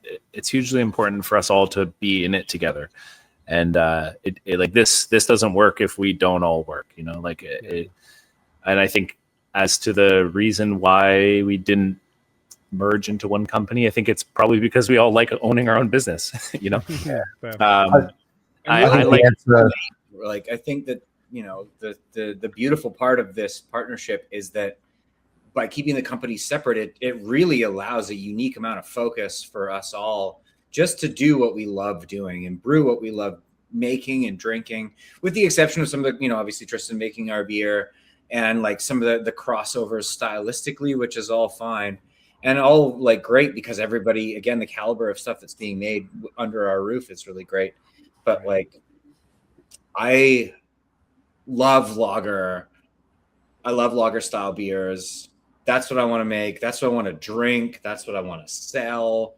Like, that's what I'm really passionate about. And I know that that's different than Tristan. And I know that's different than Kent and Phil. And that's fucking awesome. The fact that those guys are as passionate as I am about the things that they make. I think if we merge that, there's just like it's a too many cooks thing. Like, I think it was never even on the table. I don't think it ever even got brought up. Like, it was never even like what if Temporal buys Slow Hand? Like, that was never. No one wants that. I don't want that. No one wants. It sounds complicated. And it is complicated. And it is complicated. Like, it's a complicated relationship. But that wasn't ever the goal, like Tristan said. No, like and like, because we're all like, we do different things, different volumes of beer. It probably would have been complicated to do at the time. When we set things up, the auction, being the catalyst, and we didn't have much time to really kind of even consider some of that stuff. I know that I think there's a lot more of that going on in the industry, where it's more like, let's start a company together. And I don't know how they're structuring that, but for me, I like the idea of being independent. Like, I remember like years before Threefold started, I used to travel to Mexico quite a lot for work, and I used to go to it's like in Guadalajara. There was like it was like a food court, but instead of being mainly food, it was like there were a couple of food vendors, but like in the food court there were like all these different breweries from all different parts of Mexico, and they would like just group seating in the center. And I just love that where they're all independent, but they're all kind of coming in that same space. And I kind of had that in mind for the space as well. Like, so like for me, and like with Tristan and Temporal, like I've been like a big fan of his beers for so long, and same with Slow Hand. But for like Tristan, before we started Threefold, I was like, hey, I know you're looking, we're looking as well. I think it's like the sum of the parts are like greater than the whole, right? And like, because his beers are so distinctly different from us, but also world class. Also, like exactly. And like, so like I used to when I lived in Portland for a little while, and I used to live near Hair of the Dog, and they made like the Adam beer. I want to see more Adam beer in the world. My favorite beers. I want to see from the wood. I want to see more lagers in the world. So it's like 10 barrels of Adam beer right there. Add some cherries to one, please. I didn't see Threefold as like, let's just like be the Borg and like assimilate everyone. It's more just group everyone in the same spot so people can enjoy it all, not be one of a oneness kind of thing. Yeah. And here, here's. Oh, sorry, you go. Okay, so go ahead. You want to go? All I was gonna say was it's just an opportunity Canadians, for us you're to, so nice. it's like an 8,000 square foot production facility. Like it's far too big for any one of us. It's hard to imagine how the previous brewery thought that they needed this much space. It's humongous. We had more, right? So it's even bigger. Yeah. It's even the whole just the production floor I'm talking is it's a huge space, and so it's way too big for any one of us. It's way too big for most breweries. I think the only Superflux is the only brewery I can think of who has a 10,000 square foot plus brewery space, and we're around that when you add up the tasting room. But that opportunity doesn't come along every day, and you can get so far. We've all looked at Slow Hand had their own spot. Boombox has looked at having their own spot. I've looked seriously at having my own spot.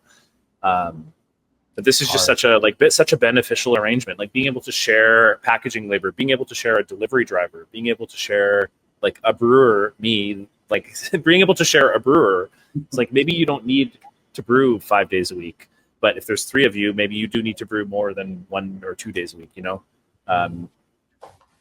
being able to share in the fact that we're all business owners and things get done on stat holidays. and if I need Kurtis to, go and grab something from our offsite storage or whatever, at 9 PM, he might be able to go do it because he knows how important it is.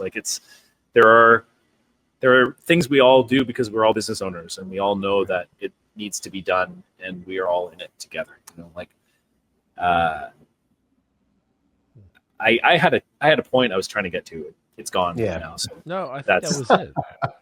That was basically it. It's the oneness and it was the completeness why of it all. this?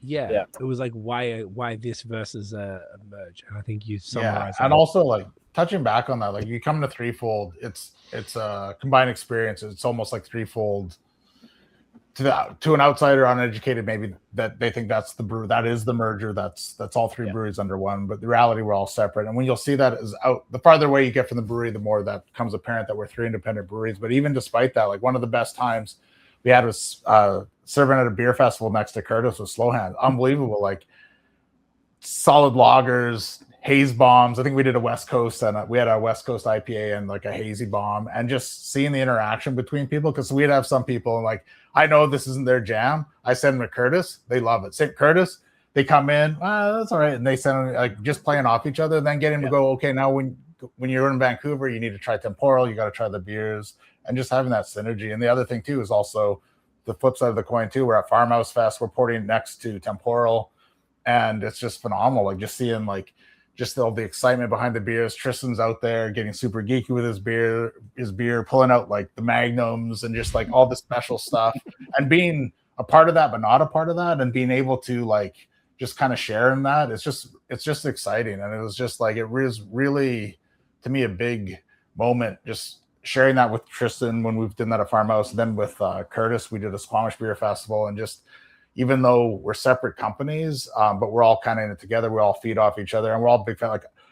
I love Tristan's beers. I love Slow Hand beers. I like my beer too. I brew what I want, but I'll drink all the beers. And it's just just having that kind of relationship. And that's, to be honest, even if we weren't under Threefold, I think that would still be the same thing. If we didn't have Threefold, I'm at Farmhouse Fest, I'd be just so excited to see Tristan up there cracking open, savoring a Magnum or whatever. And then same with that Squamish. Somebody comes up and they're the last thing they want to drink is another IPA. This is where you need to go. You got to see my man Kurtis, and just having that. And I would have done that regardless whether we're Threefold or not. And it's just legit, right?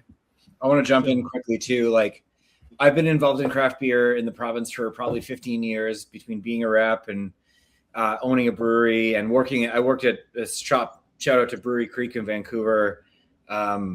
Amazing craft beer store before craft beer was even popular. The guy that I worked under, Jerry Erith, was he just wanted to drink great beer. That was his whole MO. He had a store that people would travel across the Lower Mainland to go to every Thursday. And I worked those 15 pallet orders where we're getting all the crazy shit. There's been this sense of collaboration And this community that surrounds craft beer, we all are suffering together. And that suffering that we all do together, like we are all just in it because we believe in it, because we love it, because it's delicious, because it's objectively better, because it supports our communities, because there's so many reasons to do it. And even if I don't make all the things, or Tristan doesn't make all the things, or Kent and Phil don't make all the things, like this beautiful thing that we've created together kind of ticks a lot of the boxes, and it's like the ultimate beer collaboration. You know, like we don't collaborate, like it's not every beer release is a Temporal X Slow Hand X Boombox release, and every Boombox release isn't a collaboration with us. Like they are standalone from a consumer standpoint. When you pick up a Temporal beer, you're getting something that is adventurous and complex and really interesting. And when you pick up a Boombox beer, you're getting something that is modern and bold and expressive. And when you get a Slow Hand beer, you're getting clean, well executed, like crushable, simple leaning beers. And I think that if we were to blend all the companies together, then we just get this like bleed across all the lines, and everything kind of gets muddy. And then, like, why? So we do all these things so that we can all remain independent and collaborate literally every single day. And keep that passion without having to give anything up. Like, kind of, if you guys we're all saying, like, well, if Slow Hand bought Temporal or vice versa, you'd be like, okay, now what? Now like, what? What's the point? Because it'd be if Boombox came in and be like, Tristan, Kurtis, you need more hops in your beers. And that's probably not the way to go. And same thing, vice versa. It's like, you know what? Yeah. I think you should go pure Pils malt, maybe lager yeast, and dial back the hops. This is like, no, like there's no doesn't work. We enjoy each other's beers, we like what we do, but we brew what you want to brew, and there's no influence across. Where I think if you had unified ownership, like that would happen, and also be like, how are we going to make these beers cheaper and similar, which they're not. And they shouldn't be. And they shouldn't be. And I think that was like, oh, man, isn't that just so sick? Because there's some breweries who do a bit of everything, and there's other breweries who specialize. And you guys are three breweries who specialize, who came together to not sacrifice that specialization and to amplify the specialization and encourage it together, whilst sharing a tap room where you can come and get the best of everything that you want. I don't know. I just think it's like the coolest shit ever. And even just my boy Dan showing me the fridge and just looking at the fridge and just seeing all of the, like, all right, here's the Boombox fridge, and there was like, I don't know, a whole bunch. It was just like it's just fucking hops everywhere. And then there's a Slow Hand part, and it was just fucking like all these crazy, incredible crispies. And then the Temporal part, and it was just like, here's the Farmhouse at the top, and then there's the barley wine and the stout stuff, and then the canned stuff. I'm just like, wow, what an eclectic fridge. Like, there's no way you would go to that brewery, drink a bunch of stuff on tap, and like you said, you got the Lucas, and the Lucas are the greatest things the humans have made. And to do that and to have all of this experience from haze to crispies to the Farmhouse and barrel stuff, and then what are you gonna do? Not walk away with stuff, like with some packaged stuff to go home? Like, it's obscene. It's embarrassing. Like, what are you doing? I don't know. It's just so cool, and I love it because I can't think of another equivalent in Canada, States, or Australia, which are the main places I sort of move around.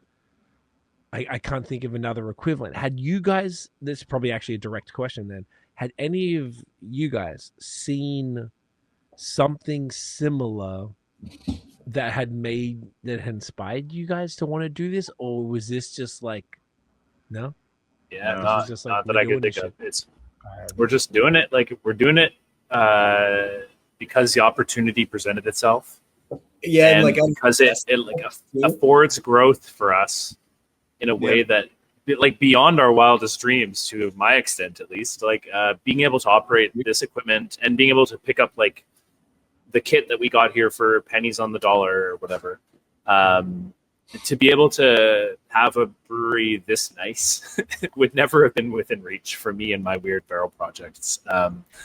I always had destined myself to being in a corner of some brewery somewhere, and at least if I do this, it's like I'm in a corner of a brewery that I'm sharing with people that I He's graduated from the corner to an entire wall. Yeah, I've got a whole wall now, and no one's going to tell you to move, and it's full of barrels. Well, I mean, people do tell me when to move because I do spread my shit out all over the place. But yeah, no, it's I would. This is like this is the best case scenario for me. This is about as good as it gets. I went from having no tasting room and being able to sell draft beer like one day a month in my previous situation to having a tasting room and actually having to worry about filling enough kegs and making enough beer and that whole the whole stress of that, which is what a real brewery does, right? And I'm making way more. I mean, I'm making more money. I'm also spending way more money, but like that's what it's all about. That's how you grow a business. And even though I had no idea where I was going with this,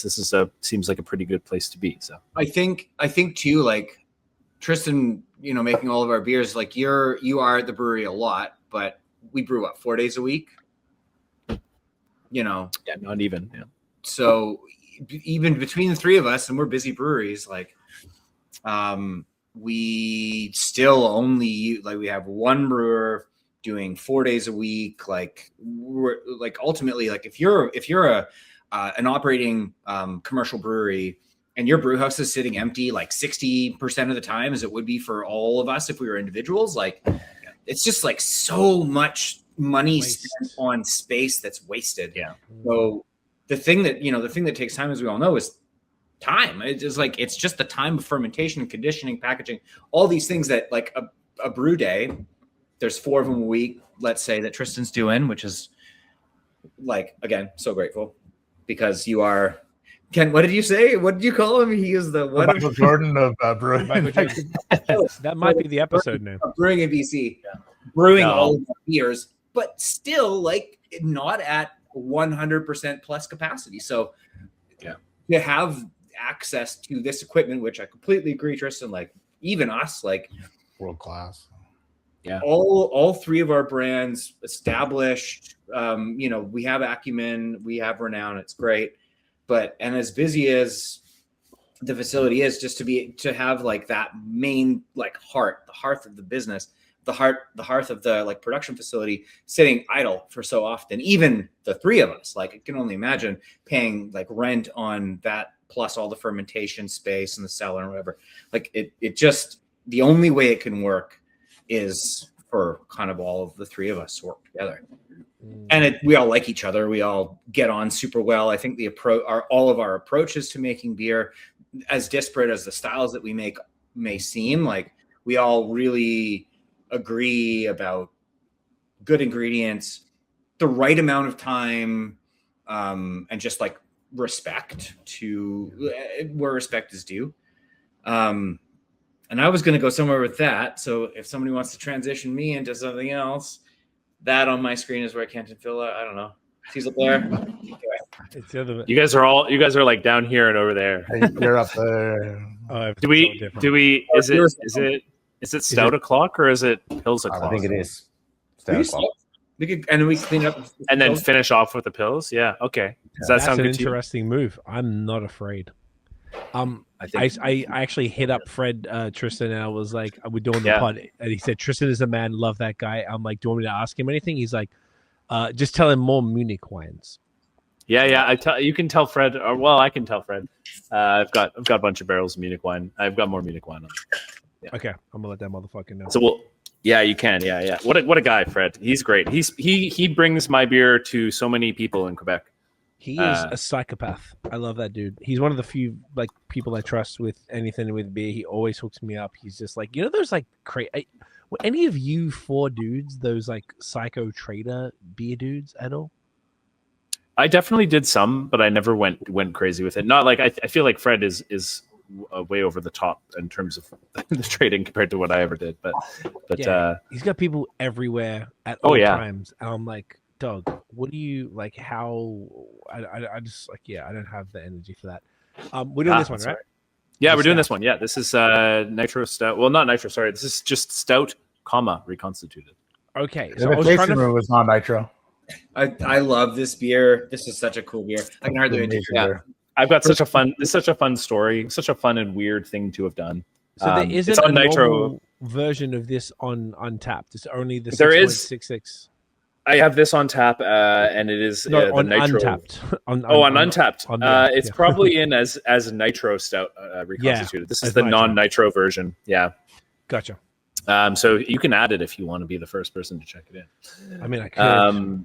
Yeah, or you could just check it in. Probably. Check it in as the nitro one, and I'll go in the future, and I'll have to merge the Untapped for the nitro and the regular, and we'll just call it regular stout reconstituted. Yeah, if you have a brewery ownership account. I also know the guy. There's two guys locally who are like Untapped. ambassadors, Like or moderators or something. No, they're like they moderate listings and stuff. Anyway, yeah. So this is my stout reconstituted. It's a mix of two stouts. One of them is like a 14% barrel aged imperial stout, 4 years in bourbon barrels, a mix of Blanton's barrels and I think Austin Nichols, which is like a high end wild turkey barrel. I don't think I wrote it on the can, but Okay. Austin Nichols and bourbon barrel aged for 4 years. That portion of the beer is like 14 and a bit percent ABV, so it's quite strong. And the other half of the beer is a small stout that I made as a party guile from another imperial stout brew. So I brewed an imperial stout last fall. I took the first runnings and made an imperial stout, and then I took all of the second runnings and made like a 4% little stout. And so this is a blend of that 4% stout and the 14% stout, which is why it is 6.66%. And so the goal was to make something that has some of the flavors of those huge beers, but isn't 14%. That And- is- Well I done. did. Yeah. I'm a massive fan of beer. It is so fucking good. It is so good. It's so good. Thank you, buddy. It really is like if I had like at this moment, if I had like a crown and I had my jewels in my crown, this would be like a crown jewel of my portfolio. I love it. Came together so nicely. You get a little bit of the bourbon woodiness. You get a little bit of the aged portion had this beautiful like oxidative kind of sherry note to it. Dark fruit sherry. You get a little bit of that, and then the small stout had a really nice like caramel malt, crystal malt kind of character because it was a party guile from a huge stout, and I have a lot of crystal malt in my huge stout, so it's got a nice fruit character from that. Just like roasty and creamy and like smooth. The nitro version, like if I'd been able to package this on nitro, I would have loved to. The nitro version is the creamiest like milkshake of a stout you'll ever have. yeah. But this is just almost as good, and I feel quite happy to have some packaged because it's such a nice little beer. Dude. I'm just writing it down. So it was the 4%. Sorry, yeah, I splurged a lot. Yeah. Nah, dude, no stress. I was pouring it as you were talking. So it was a 4% stout, and then a stout aged for 4 years. Yeah, in bourbon barrels. Bourbon barrels. Yeah, and that stout was an imperial stout that was like went in the barrels at 11% and came out around 14. Okay. So it was a very strong percentage, about 25% of it, 23%, I think it is. Okay. Is that strong stout portion? The rest of it is the 4% small stout, 4.2%. It was just like a little beer that I made with the second runnings from another stout brew. And what made you think about blending a low ABV stout with an obscenely high ABV stout? Well, I mean, I have a lot of high ABV stout, and I like drinking it, but I've been rolling around this idea in my head of like, what if I made a beer that had some of those flavors but wasn't 14%? And I was like, well, how can I do that? I could barrel age a 4% beer, which is people do that. It's to me that doesn't really ever work very well because the beer gets overwhelmed by the micro oxidation that happens through the barrel, and then B, also the spirit character I find overwhelms smaller beers really easily, and also oak tannins and stuff like that as well. The smaller beer, if you put a 4% beer into a barrel, you're only going to put it in there for like 6 months or something. It's just not going to pick up those flavors in the same way. So I've always been of the blending mind, and I think a lot about the flavors of things and how they fit together, kind of as like pieces of a picture, and how like it's like a puzzle, and you got to put You got to put all the bits together to make the puzzle whole. And to me, to make with the goal of making a beer that is, 5 to 7%, but has flavors of a beer that's 14%. Some of those, those little puzzle pieces are bigger than others, but they all kind of fit together and form what this is. So, yeah, I don't know. Yeah. It's a roundabout way of answering that. No, dude. I think it's it's almost like the lambic approach where you're taking like these older beers or bigger beers and just blending it across the younger, and it's just like having that blending balance and just taking that old school traditional way of lambics, but bringing it now to stout, which is pretty unique, I think. And I think you nailed it for sure. So I've never heard of anyone doing this before. Wow. It's a weird thing to do. I'll probably do it again at some point in the But future. delicious. I'll probably, it's weird, but it's delicious, right? I think that probably sums up my brewery. Is I make weird but delicious things. that could be your tagline. 100%. If I needed a tagline, it'd be like temporal, weird but delicious. I'm quite proud of this. I think this one turned out really nice, innovative idea, and I think the execution was great. The only thing I would have liked to do was have nitro cans, but I'm not a fan of the nitro pour method where you have to like shake the shit out of the can and like dump it, as aggressively as possible. I prefer the widget, and then to get widget cans is a whole absolute rigmarole to go through with crazy minimum orders, etc. And then on top of all of that, you need like a $20,000 nitrogen doser, which I ain't got money for that. So I compromised and carbonated it fairly lowly and blasted it into some little cans, and it's a nice little beer. I've never had anything like this. Yeah, I can see, like, obviously everybody's like gassed up. This is fucking crazy, dude. Like, I'm a passionate low ABV stout guy. I fucking love wrapping up a session of Crispies and IPAs, whether it's Westies or Haze, with either a low ABV stout or some sort of like a smoothie or fruited sour. This is like arguably the best possible outcome because it's only 6.66%. It tastes like an Irish dry stout or something like that. Exactly. Do you guys know Matt from Cryptopsy, who has a podcast? You know the metal band Cryptopsy? Okay. He's in Montreal. They're like a massive, he's like kind of beer podcast, and 6.66, he'd be rock hard over that. Yeah. He loves it. But like having that low ABV with it's like the barrel. It's like it's the thing you can only get from putting it in there for a while and getting that kind of undertone of the woodiness and the tannins. Undertone is the word. 100%. I know exactly what you're talking about. Sorry to interrupt. Yeah. No, not at all. Just being able to capture that in a low ABV beer is something I've never experienced before.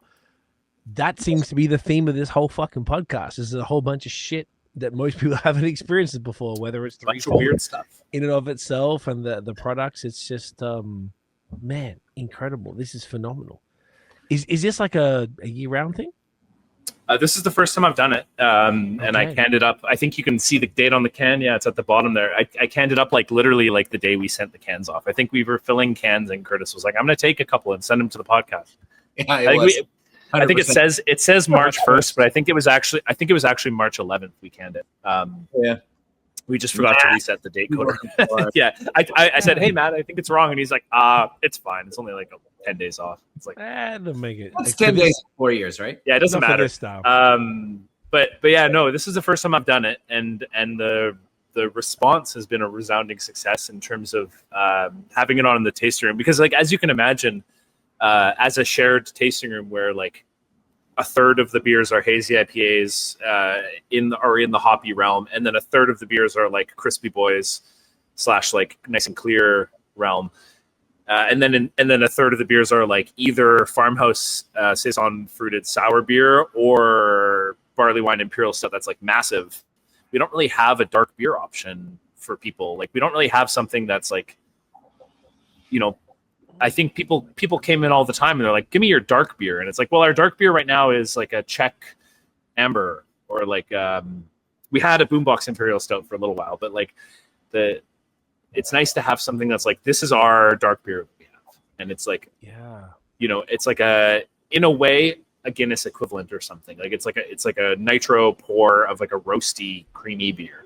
But with that barrel character that But with a little bit, it's just elevated in so many ways, right? It's like you can't really get it. You can't get that flavor without putting a beer in a barrel. You know, you could. No. I'm sure you could probably try a mix of weird extracts or like dump some spirit in there or something. But it ain't going to be the same. What's the percentage of the 4% beer to the barrel? I think it's 77-23, but don't quote me on that. I didn't put it on the can. And I'd have to check. I have notes somewhere, but I did basically like a bunch of bench trials, pipetting different amounts of Imperial Stout into different amounts of small stout. I was there that day. It was an awesome day. Yeah. And I was like, "What do you think of this?" And then you're like, "It's pretty good." And I was like, "Well, this one. What do you think of this one?" And you're like, "Well, that's too much." I always get a second opinion on that sort of thing because I'm always self-conscious about it, but I think it generally works out fine. Yeah, exactly. Yeah. It's always good to bounce things off other people. And I'm pretty used to like working alone, but it's whenever anyone else is around, I'm always like, smell this, tell me what you think. Taste it. What do you reckon? Yeah. Like, you know, and particularly having like, I imagine like all four of you dudes and Matt as well are into all of the styles that you're all making. And obviously you're passionate about the style that you're making, but like you all fuck with everything else that everyone else is making because it's, that's part of the. I think Kent touched on that. Is like we all are fans of each other's beer. Like I remember going to Boombox Wednesdays in 2015, 16, and like I used to live out in the valley. It was like an hour to drive, and I would go out to get the fresh hazy drop and like fill up some growlers and drink them at home. Growlers, okay. You know, because this was back. No one canned anything back in the day. I remember trading growler fills, though we cut it off because we didn't have enough beer. Like you're talking about like Fred and how he loves to trade beer, and it's like I remember trading for Trillium before Trillium canned a single beer. They used to put everything in bottles. I have at home like on a shelf. I have some 650 or 700 mil bottles of Trillium because that was the only way they sold it. So this was it's a different era, a bygone era, but like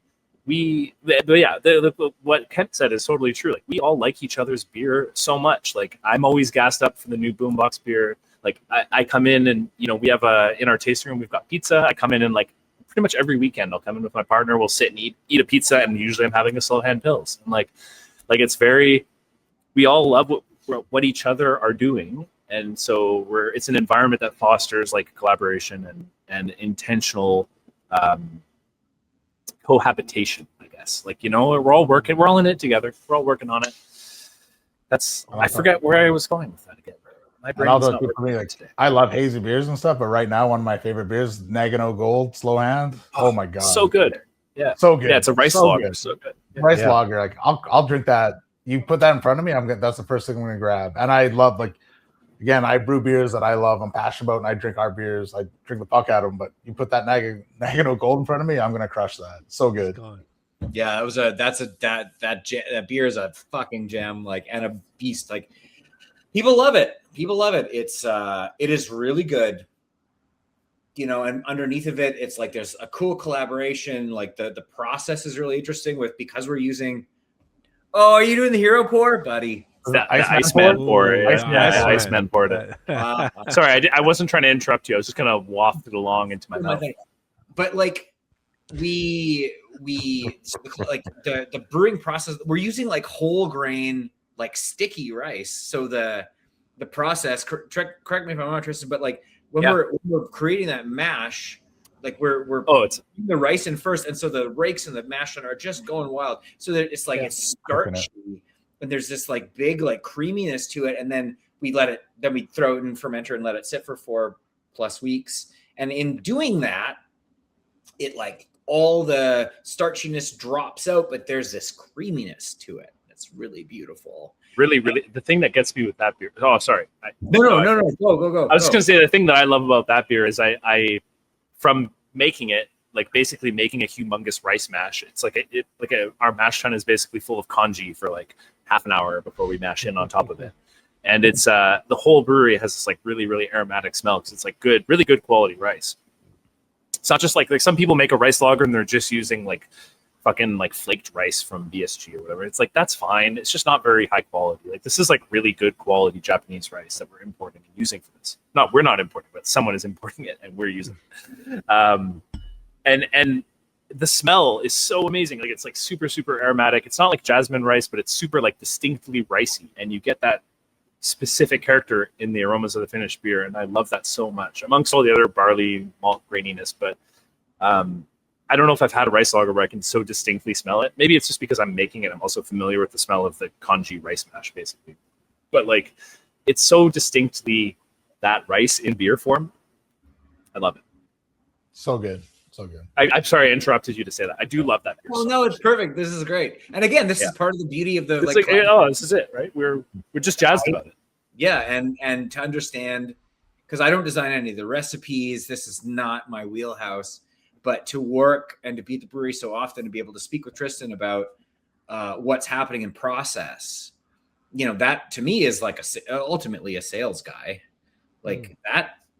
I like going out to accounts and I like telling them that story and then trying to present it in a way that is like using language that's approachable so that they can take it, taste the beer, you know, the flavor of the beer kind of like percolates through their own brains versus what I've said. And then they take it and then they tell it to their customers. And then they're the hero at the store level because they've like made this great recommendation and done this cool thing. But then hopefully they've also presented it to their customers in a way that their customer takes it away, goes to wherever they're going. And then they have like these couple little things where there's like, oh yeah, they use this, like, oh, can you imagine this, like this congee sort of like sweet rice aromatic thing that you could taste finish the beer. And then they're the hero, like this empowerment of like beer drinkers. Like that to me is really exciting. And I can only get that if I work with these guys really closely. You guys gassing each other up is the coolest shit ever. I fucking love it. I think it's like, it's so like, it's so abundantly clear that you guys were all meant to be business partners and that you all just really appreciate each other and just let each other have the space to do your shit. And then also like, are just psyched about each other's beers because they're so fire in their own zone. And it's like, all right, cool. Well, I'm a Boombox and I'm into haze, but like, fuck, if I'm really feeling some Crispies, well, what's better than Slow Hand? Like, this is my, Exactly. you know, We're all about we zigged hard when everyone else is zagging, right? Like it's who takes on a bunch of you know, like a project like this at this scale in like 2024 when everything is going shit and breweries are closing left, right, and center, right? It's like we didn't take it on because we were in danger of closing, but like it's because it's a shared opportunity. But like I really like holding on to the idea that like in this somewhat dark time for like the industry and like, you know, like I see it for all of my colleagues. We've all been in the industry long enough. We know brewery owners for breweries that have closed and we see how much everyone is struggling. Like it's not a great time for craft beer, but we're like, you know, we've banded together and we're hanging in there. And it's a, you know, hopefully like it's not a model that is easy to follow. It's not like we could say, you know, just do X, Y, and Z and you'll be fine. But like we're like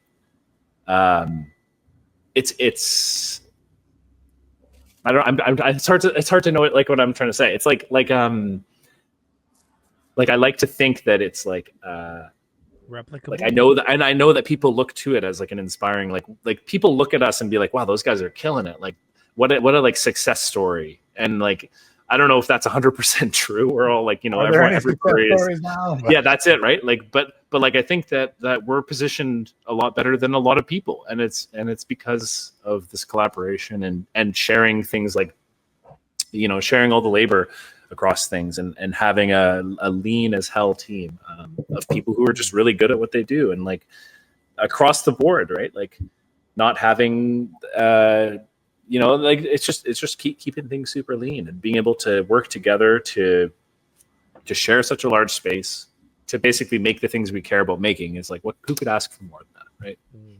So true. I was going to ask of you all then on that before we get to the last beer and bring a bad boy home. If there's a brewery who's, you know, watching and listening and they're like, fuck man, like, yeah, that would be sick if I could connect with some other breweries that are similar, we could do, because what you're doing is something that should be copy pasted really if possible, and I imagine you guys probably feel the same because you all seem extremely satisfied with the arrangement, and it works in a way that is just it's beautiful how well this works. If there's a brewery, even without the three, it doesn't have to always be three, but the other connections.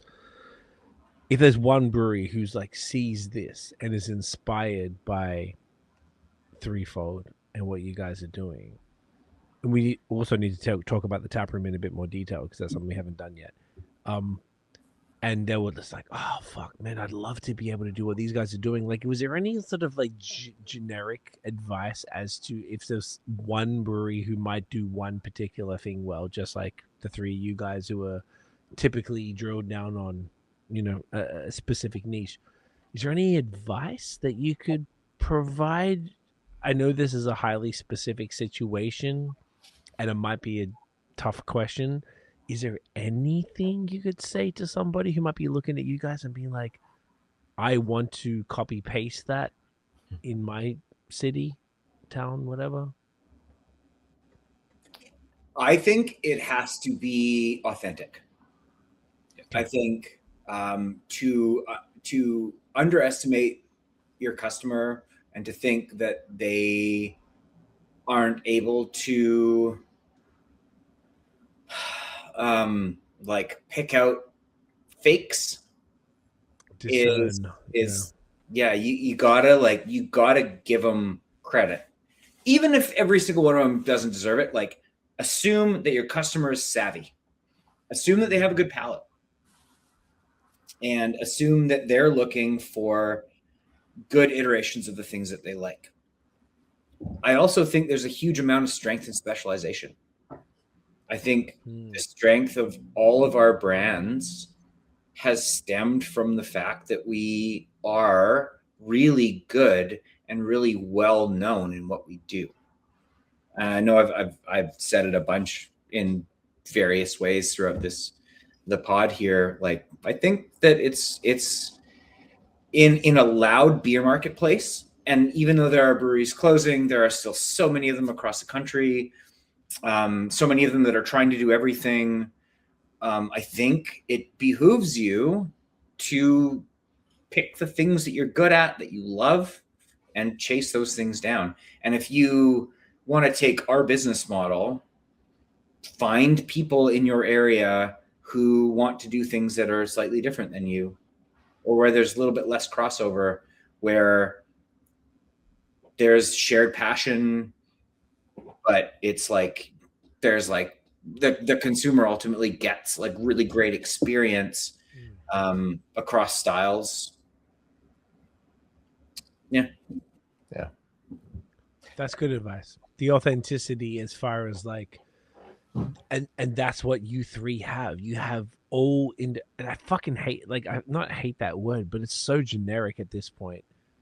I'm a social media agency, so everyone's like, be authentic. It's such a fucking like annoying ass word to say. But Kurtis, you're not wrong at all, because like all three of you guys are authentic to your mission, and your three missions combined to the mission that is Threefold, and it's so perfect, and it could be a perfect storm, and it might not be replicable. Yeah. And I don't want to encourage it to say, Phil, if you got any thoughts on that, but like, I know it's a bit of a love fest. Hey, we're all surfing right here. That's okay, bro. That's what it's all about. I don't want to give you the impression like it 100% like it's all perfect and like it, like things could function better here. When it's a learning process. We're learning. It's a year. For sure. In. We'll get better, but like we're not like this perfectly beautifully functioning system. Like we have our scheduling issues and bits and pieces, like because we are so lean, we have like less flexibility to kind of move things around, and it's sometimes it's not easy on that front. But yeah, like it's not, I don't want to give you the impression it's like, yeah, it's definitely not perfect. It's thing of beauty that's perfect. It's not, but we try our best. Yeah, I think that's what it comes down to, is like it's not perfect. Nothing's perfect, but like we're all in it together. We're all working on it, making it the best it can be, and Yeah. that's really all you can do. Yeah. That's the vibe I get too from you guys, is that you're in it together, and we're like, let's fucking figure it out, boys. Let's just make it work. And I think that's the ethos that's if you really want to drill it down to anything, is like, let's figure it out together. And it's like, you guys are also passionate about your own shit, but you're equally, I don't know, I just want to bring that back again. You got equally as respectful and passionate about each other's stuff. And you know that, like, well, if I want to drink a Pilsner, well, I'm going to Slow Hand, bro. What the fuck you talking about? Like, if I want some haze, I'm going to Boombox. If I want some, like, anything in a barrel, like, what am I going to get anywhere else? But, like, I just feel like that's, like, you all express that in different ways. And that is important, because that means to me, like, as an outsider looking at you four talk, that's like, you guys mean that. You guys aren't just saying that to circle jerk each other. You don't have to. We don't have to fucking do that here. So, you know, we're all, you know, adults. But like, but you mean it, and it makes sense for the brewery, and to be able to have like even just like, I'm thinking of it as a drinker. And my boy who loves you guys so much, he's the one who probably told me about you guys. My boy Dan that goes by, and I want to, we're gonna have to take a quick bathroom break, but once we come back for that last one. And just to talk about what you do in the tap room, like, just to be able to imagine, like, as a drinker, and I imagine this is probably what you guys were thinking, going to a tap room and to be able to access all of the styles that we've had tonight, and, you know, double, triple the volume from both the taps and from the fridge. Like, what more could you want from three brands who are able to really successfully sustain themselves, and to not only sustain, but to grow and thrive in an era where a lot of breweries, unfortunately, and it's devastating every day. I'm sure all of us, all across the world, are seeing those posts where they're like, hey guys, like, you know, next Friday is going to be our last day pouring. You know, I hate seeing that shit. So it's like, there's different versions of what you guys are doing, but what you guys are doing is the unique version, which is really what I want to showcase this evening. It was just like, it's so cool. And if people are able to figure it out like you guys figured it out, like, god damn it, what a blessing, what an incredible blessing to be able to connect with other people in the industry like you guys, that have different things that don't typically cross over, or if they do cross over, it's a tiny little bit, and it's in, you know, it doesn't, like, as you were saying, you know, Boombox does a Pilsner, fucking Slow Hand does Pils as well. It pushes people either way. It doesn't really make a difference. Or if Slow Hand does the West Coast IPA and Boombox does the West Coast IPA, fucking yes, two different West Coast IPAs. I'm drinking both of them. Like, it's so sick. It's so cool. And yeah, I really want to, like, just really, like, paint that picture of that sort of what things could look like for people who might be thinking of doing something like. It's kind of funny. I think we did such a good job with this. One of the comments we got, we're at another beer festival a while ago, and with hanging out with other brewers, and it's almost like we might not be your favorite, like your favorite brewery, but we're your favorite brewer's brewery. So like we had a lot of all the breweries. Like, go, oh, dude, we love Threefold. We come here just because we've got diversity, and again, like, not to toot our own horns and stuff, but it's like we nail it out for what we do. Like, we're super focused on what we do. We do a good job. So when we talk to brewers, a lot of them, they like coming here and trying our beers, because they know, like, when they come here, every beer they're going to get is going to be a really good example of whatever that style may be. Where again, not to throw shade on anybody, but a lot of times, like, if you're passionate about something, it's going to be really good, and it comes across. You can't fake passion, right? They can brew whatever you want. You can follow a recipe, yeah, there's an element of trust with the consumer where, like, people come here and they know that what they're going to get is good, and they know the quality standards of each brewery, and you can't say that about every brewery. You don't, if you walk into a random brewery and you get their red ale, it's like, it could be awful, it could be great, but it could be awful, and that's like, it's just this element of trust where beyond just like, you're coming in and you're getting a beer. You're coming in and you're getting a beer of a style that you want, and of a style that that brewery does well. And so, I mean, I don't think any one of us could afford to put out a bad beer. We all care a lot about that. But like, it's no one can afford to put out a bad beer, right? It's just the way it is. And so to maintain and have that reputation, just like sitting above you of like, you know, people know when they come here, they're going to get a good beer. And that's really what it's all about. Could not agree more. And that speaks to the three of your individual reputations pre-Threefold, which is exceptional. Then you bring that together and then you just amplify that. It's incredible. It's a loudspeaker, baby.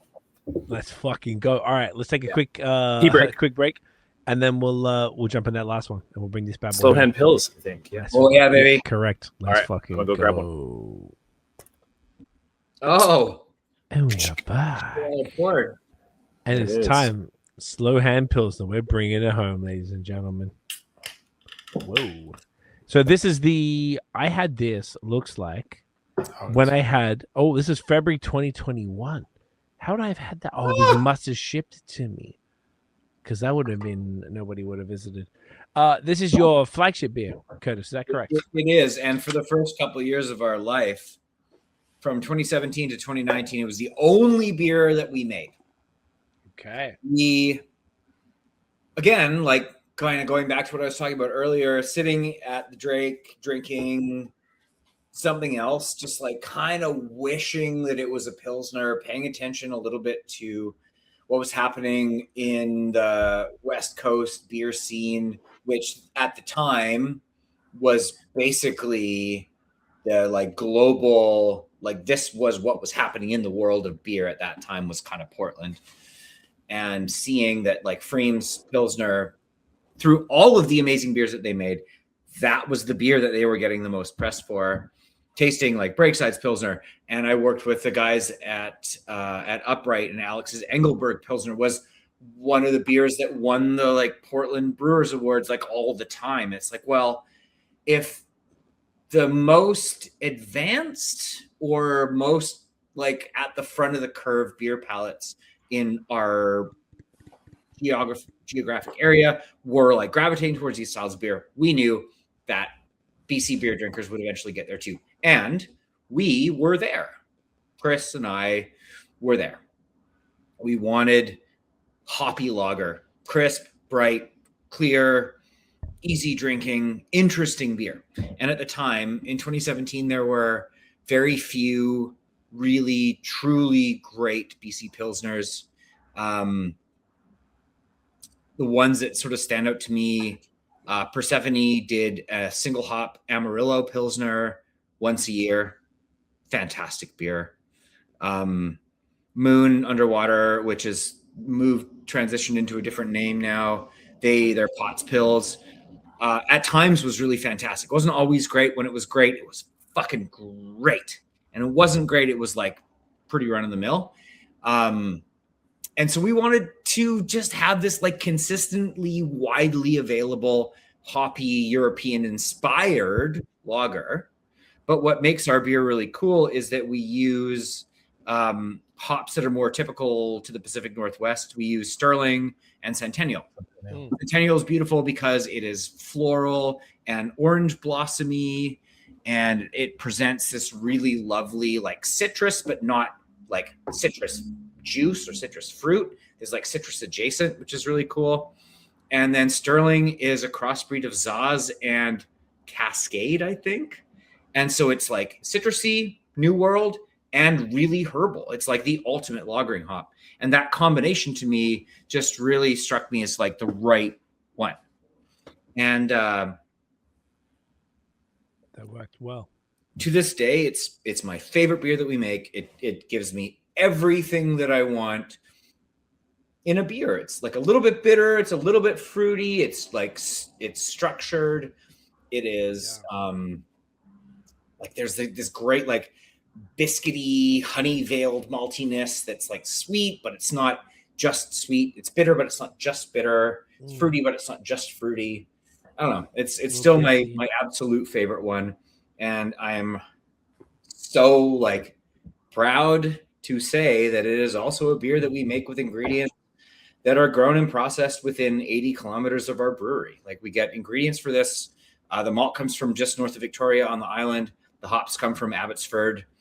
small family farms. It's a small producer success story. Like it's the best it's ever been, and it hasn't never been made using ingredients that are closer to home. Dude, that's sick. And I feel like that's a sentiment I'm seeing more and more here from breweries that are wanting to, I feel like within the last 12 months, that sentiment has ramped up based on tariffs, essentially.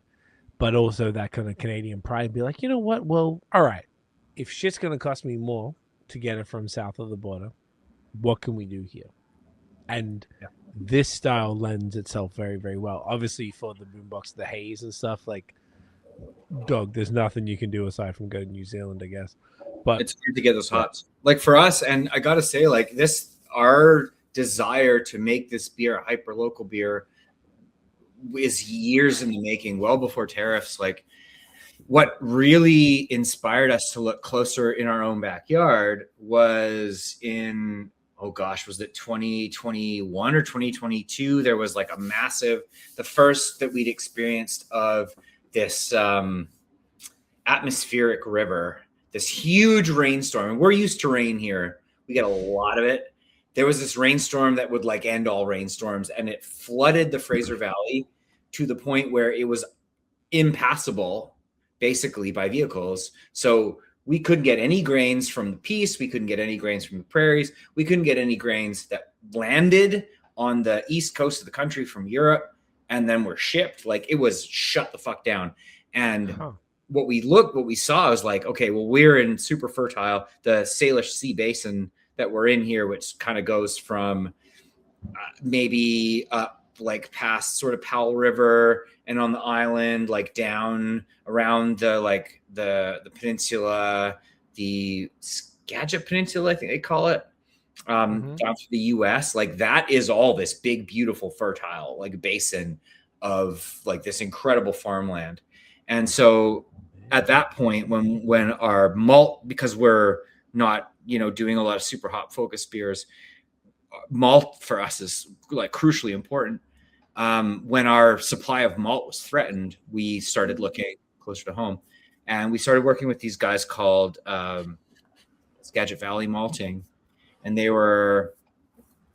produced these beautiful grains. They were these great growers, and we started buying everything we could get from them. All of our, like any of our non like traditional European beers, we would get our malt from them, our pale malt, our Pils malt, like all of our base malts from them. And then they unceremoniously one day just stopped producing. They just closed. And so we were forced to look closer to home. And there was a malting facility on the island, it's small, but it's part of a larger like agricultural family. The Mitchell family's been sort of farming that area and the island since the like late 1800s. And one of the sons, Kyle, shout out to Kyle Mitchell, beautiful human, convinced his family basically to lease him a small like parcel of land to grow grain for barley. There's a man named Mike Daniil, shout out to Mike, like a hobbyist maltster on the island that was just like buying parcels of grain from all over and malting them, making these beautiful base malts, or specialty malts rather. And they got together and they formed Field 5, and they just started growing this fantastic barley. It's like the farmland, typically like South Coast is really known as being a former hotbed. And we do grow great hops here. It's a cooler climate, so things are less intensely like high in alphas. So you're getting a less intense bitterness and presence of alpha acids, but still like that's what we were known for growing here. And what it turns out that we can grow is this fabulous barley. And when they started, we basically started buying as much of any of their grains that we could get from them. Our pale ale, our West Coast pale you were touching on earlier, was made with their pale malt for a long time. We did a beer called 50 Mile Lager that was that was sick. And the 50 Mile was this basically like our attempt at buying up whatever they could produce so that they just knew that whatever they could produce would sell. Yeah. And it worked. It fucking worked. And so like early or late last year, we were talking to them again. We kind of, our goal had always sort of been to have our BC Pilsner, our flagship Pilsner, be a beer that uses ingredients that are as sort of close to home as possible. And it's taken us about 8 years to kind of get there through all kinds of circumstances. And it just, they said, we can sell you enough barley to do almost enough of this beer that you need to do if you discontinue the 50 mile. So 50 mile lager, unfortunately, is put down for now, but it's in service of our best selling, best known beer, our flagship beer, where we hang our hats, the beer we're most proud of, using these ingredients that are all grown and processed on small family farms within 50 miles of our brewery. It's 80K or less, like as the crow flies. It's like, it's such a cool thing. And in sourcing these ingredients from closer and closer and closer to home, the beer has gotten better. Like it's more balanced, it's expressive, it's 100% like a bitter European style lager, but underneath of that bitterness, like once that first sip is sort of on your palate and now you're coated with the like hop oils, then underneath of that, you're getting that like floral orange blossom quality from the Centennials. You're getting a little bit of that citrus or that herbal quality from the Sterlings. Like it's a fucking cool beer. It never leaves me bored, but it also never leaves me palate fatigued. And that's why I love it. Really great explanation. While you're doing that, I found the Field 5 Farm. I'm just looking through their Instagram and their website as you're talking about it. So cool, man. The coolest. Like, and it looks like they really like passionate about all the different breweries that they're working with. They're posting pretty heavily about that. And I think that's like, yeah, including Lupula, which is one of the breweries we're talking about tonight. And that, dude, this is so cool. It's so sick to see that level of, I feel like this is what I've been seeing more and more of in the last 12 months from every province. People are really more focused on trying to work local, which I think is sick. And as you were talking about that, it reminded me, one of the other beers my friend sent me and my friend Dan sent me in November, December was the Wrong Lager. Yeah. That shit was fucking bonkers. You want to just like touch on that? Because that I didn't really understand the lore. Sure. I looked it up when I was writing about it, but I didn't really get the lore. And I just like that beer was like, because it was the only shorty, the short can. Everything else was the tall can that I had, which was the Vienna, which I fucking love. The 50 mile. I think I got the Tomavi, a bunch of stuff because I've been I feel like he put me onto your, because he's a lager guy, so he put me onto your shit. He knows. Yeah, he's on top of it, and I'm just like, oh, this is like the Godspeed True History silo of BC. Okay, sick. I'm about it. Let's fucking go. But this one was the one that I didn't really like. When I posted about it, I had people comment and be like, "Oh my god, you got that? Where'd you get that?"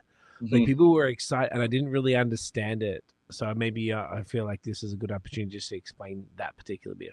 It would be an absolute honor to talk about that. So there's this punk band, and I don't mean like to be redactive in calling them a punk band because there's so many things, but this band called No Means No, and they're brothers from the island, John and Rob Wright. And John Wright, some years ago, sort of started being like a punk scene beer guy ambassador. They toured Europe a ton. They were way more popular overseas than they were at home. They're really, really niche. Like Angine de Poitrine right now is experiencing this incredible like popularity in their like niche coolness that they are.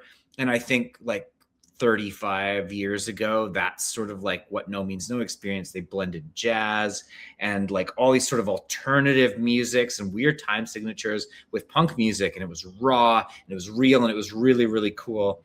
And I had the great fortune as a young man in bands to play with No Means No one time, but that has no like bearing on this beer collaboration. That's just a brag. The tie-in is that Chris, my partner, is good friends with the dude from not Judiciel, what's the other one? Le True de Diable. True to the Thank you. True to Diablo. And what's his name? Isaac. Shout out to Isaac. I'm gonna catch shit for this, I know. So Chris and Isaac are 6 buddies. beers deep, bro. People need to give you a break. Isaac got together with John to do a beer called Punk Rock, a rock style lager 12 years ago, maybe. And then they got together and they bought like a brew pub, and they've done a bunch of stuff in subsequent years. Chris was in Montreal hanging out with Isaac last year, and the subject of John and the band came up, and like, well, why don't we do something together? So John loves Franconian Keller beer, like a obscure German style young lager. That's what he loves to drink. That's through his time in touring in Europe. That's what he just gravitated towards stylistically. We're a lager brewery. We have the equipment and the acumen to do something like that. So John now lives in Powell River, about 2.5 hours from the ferry from Gibson's to kind of get over the coast, about 3.5 hours trip. He came over one day. We nerded out about beer. We listened to rock and roll, and we made this like first batch of this Franconian Keller beer. And they're young and they're rough and they're kind of brash. And it's such a fucking great beer because it's so interesting to drink as a lager style, to be not a like lay down, fall down flat beer.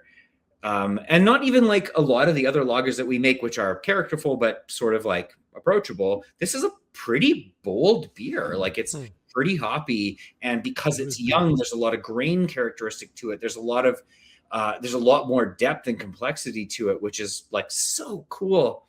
And yeah, I don't know, like it's, for me as somebody that grew up playing like rock and punk rock and, you know, like knowing these dudes, but not like actually knowing them at all, but maybe being like 1 or 2 or 6 or whatever degrees of separation, like so close to this like iconic band.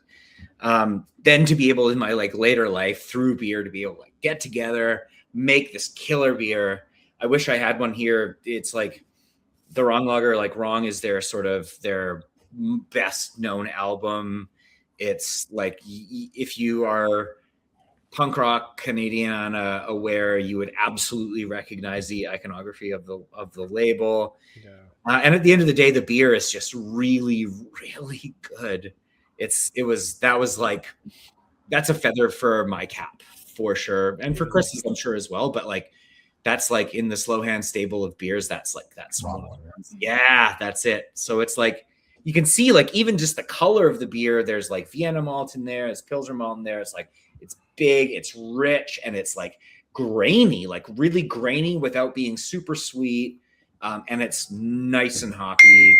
It's a hell of a beer. Like it was a banger, dude. To the point where I had to ask you about it. Yeah. Well, thank you. And it was the one I didn't have that context. Thank you so much for that context, because I looked it up afterwards and I could see a bunch of the history of all of that. But it was like the one where like I think I posted one because I got 2 cans of everything from my boy, and when that was like one of the last ones I did. I don't know why. I don't know why. It just was, the other ones were more maybe because like the Slow Hand branding kind of looks mostly like this, so I went for the ones that look at this first, I guess. And then when I had the other one, I feel like one or two people commented, whether it's on Untapped or on Instagram or something. I was like, oh, okay. We have people reaching out to us from all over the world, literally like Europe, United States, like the Asias, everywhere, asking if they can get it. And unfortunately, unless you want to spend the money on shipping and stuff like that, the answer is ultimately no. Which is a bummer. Like, we'd absolutely be delighted because, again, like a lot of their audience is in Europe. People contacting us from all over. I have a separate like subsection of my email inbox that just has like a filter that anything that mentions Wrong Lager gets thrown into there. And it's hundreds and hundreds of unread emails deep of people from all over the world asking for it. I came across a posting that somebody was selling an empty can on eBay Like it's a big deal. Like it's Wow. way bigger than we ever thought, you know. So that could be something that you could do, like a batch just for Europe, if you really want to do an export thing. If you had a, if an importer, if somebody contacted us and said, hey, like I'll commit to an 80 case pallet of it and I'll sell it. Sure, we'll sell probably it. smash it. Wholesale, yeah, and it would probably be great. We're again like touching on the fact that the whole thing about Threefold is that we are lean. We run a small team. Like I don't have time to chase that down.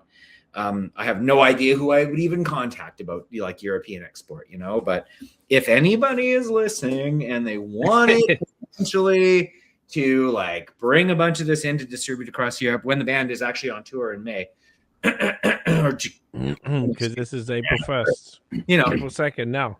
So, and there's In Ontario. being packaged tomorrow.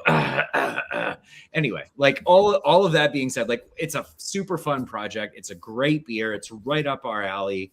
You know, like for me, especially as somebody that like grew up playing music and like has played here and abroad, like that's to be able to get together with John and have him here with us and like know who we are. And then by extension, know who I am and email me sometimes. That's a really cool thing. I feel like a great full circle moment. That's fucking awesome. So, I mean, like any European distributors, holler right now, get that going. It sounds like some easy money right there. So with all of that, you know, guys, I feel like we've really dug pretty deep on all of this, and you guys were just so forthcoming and really like explained all three brands and explained the taproom. The last question, really just to bring this home, the taproom of Threefold. So obviously we know that the brewery run by Tristan for all three brands, the GOAT, the Michael Jordan, the MJ, who's probably better than LeBron, right? I don't know, because we all seem kind of like millennials and then some. Like he's got to be better than LeBron, right? You know, He's LeBron's killing his legacy, so let's see. I'm a better brewer than LeBron, probably. Yeah, there you go. Fuck, 100%. LeBron can't do shit. Like, bro, I like to see you in a fucking 10-barrel fucking mash. Come on, LeBron. You ain't doing shit, dude. All of that to say, to bring it home, the taproom itself. We, you know, obviously you've got the access to all the three breweries.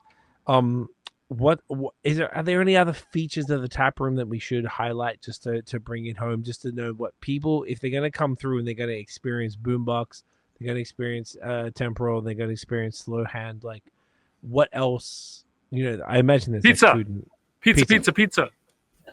100%. Our pizza program. 100%. Well, The pizza's killer. Yeah, It we is. got a guy named Noah. He's our head chef. I don't know what his actual title is, but he's the pizza man. pizza. Yeah, head chef sounds right. Pizza man's way better. He's also the pizza man, and he's got a tight little team of pizza makers, pizzaiolos, and they're doing it's like a like I don't want to misrepresent the style. They do like a sourdough fermented dough, but it's like it's higher hydration. It's like higher hydration. I'm not like a dough nerd, but I think it's somewhere between a biga and a I don't know. It's a higher hydration like sourdough basically, and fermented dough. It takes them multiple days to make. The pizzas are banging. They're so good. They're just so good. And I'm a young man who eats pizza like most weeks, multiple times a week. And so for me to have such high quality pizza at the place I work is like I think we all had it tonight. So. Yeah, it's so fucking good. Can I just tell about my favorite pizza? I think it's still on the menu. What is it? The Cabano. Cabano's so good. The Cabano is so good. So Noah is an incredible pizza chef. Like again, like dough wizard, really the like heart of the pizza program. And then he's got like chefs from sort of all sorts of influences that all kind of contribute their ideas. There's this fella that we have on staff that cooks for our local hockey team, the Canucks. And in the off season, he'll come in and like cook for us. And he developed the recipe for this Cubano. It's like the Cubano sandwich. There's like literally pickles on it. My wife and daughter and I were at the brewery one day, and I ordered this, and she's like, my wife looks at this, is like, "What are you doing to me?" And we ate it, and it's so good. It's Cubano sandwich. I mean, pizza. Yeah, Threefold. Get it. It's so good. Pizza, What, like, the spicy one's good. Like, what's better than pizza and beer? There's nothing better. There's a reason breweries do pizza as their food, you know? And so, and also when you come to the brewery, like, it's going to be poured properly. You're going to get it in a clean glass. Yeah. You're going to get, and like I don't want to, Kurtis can talk for Slow Hand, but like there's so many really awesome, fun lager pours off the Lucre tap. Unbelievable. Like, just even watching them make it, it's artwork. And I'll just let Kurtis maybe speak to that, because I don't want to step on Slow Hand tools, but it's so fun. So good. I don't post a lot on social media, but when I do, I really like, the last post I did was this. Look at that. Oh yeah. Oh, It's an art. Chaisané pour, and it's half the like blonde layer is Pilsner, and and it's like dark lager down there.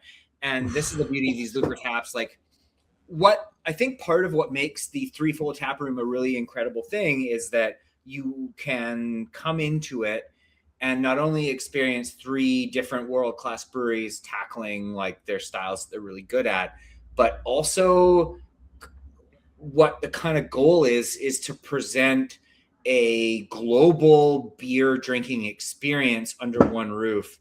And, you know, Kent touched on our, and I think I touched on it earlier too, like our Japanese lager. We are in the process right now of installing some new fridges that will allow us to do like a sharp pour and some of the really cool, like nerdy Japanese lager pours. And you're getting some of the Czech lager pours, and you're getting all of these like incredible, like global beer styles executed by people who care tremendously about how they turn out. And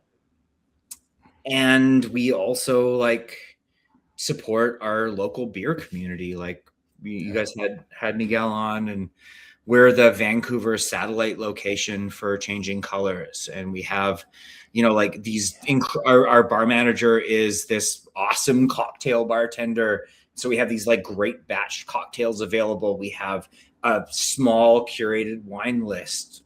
So it's like, bring everybody, bring your entire like family, like your nuclear family or outside. Like, we have something and for beyond. you.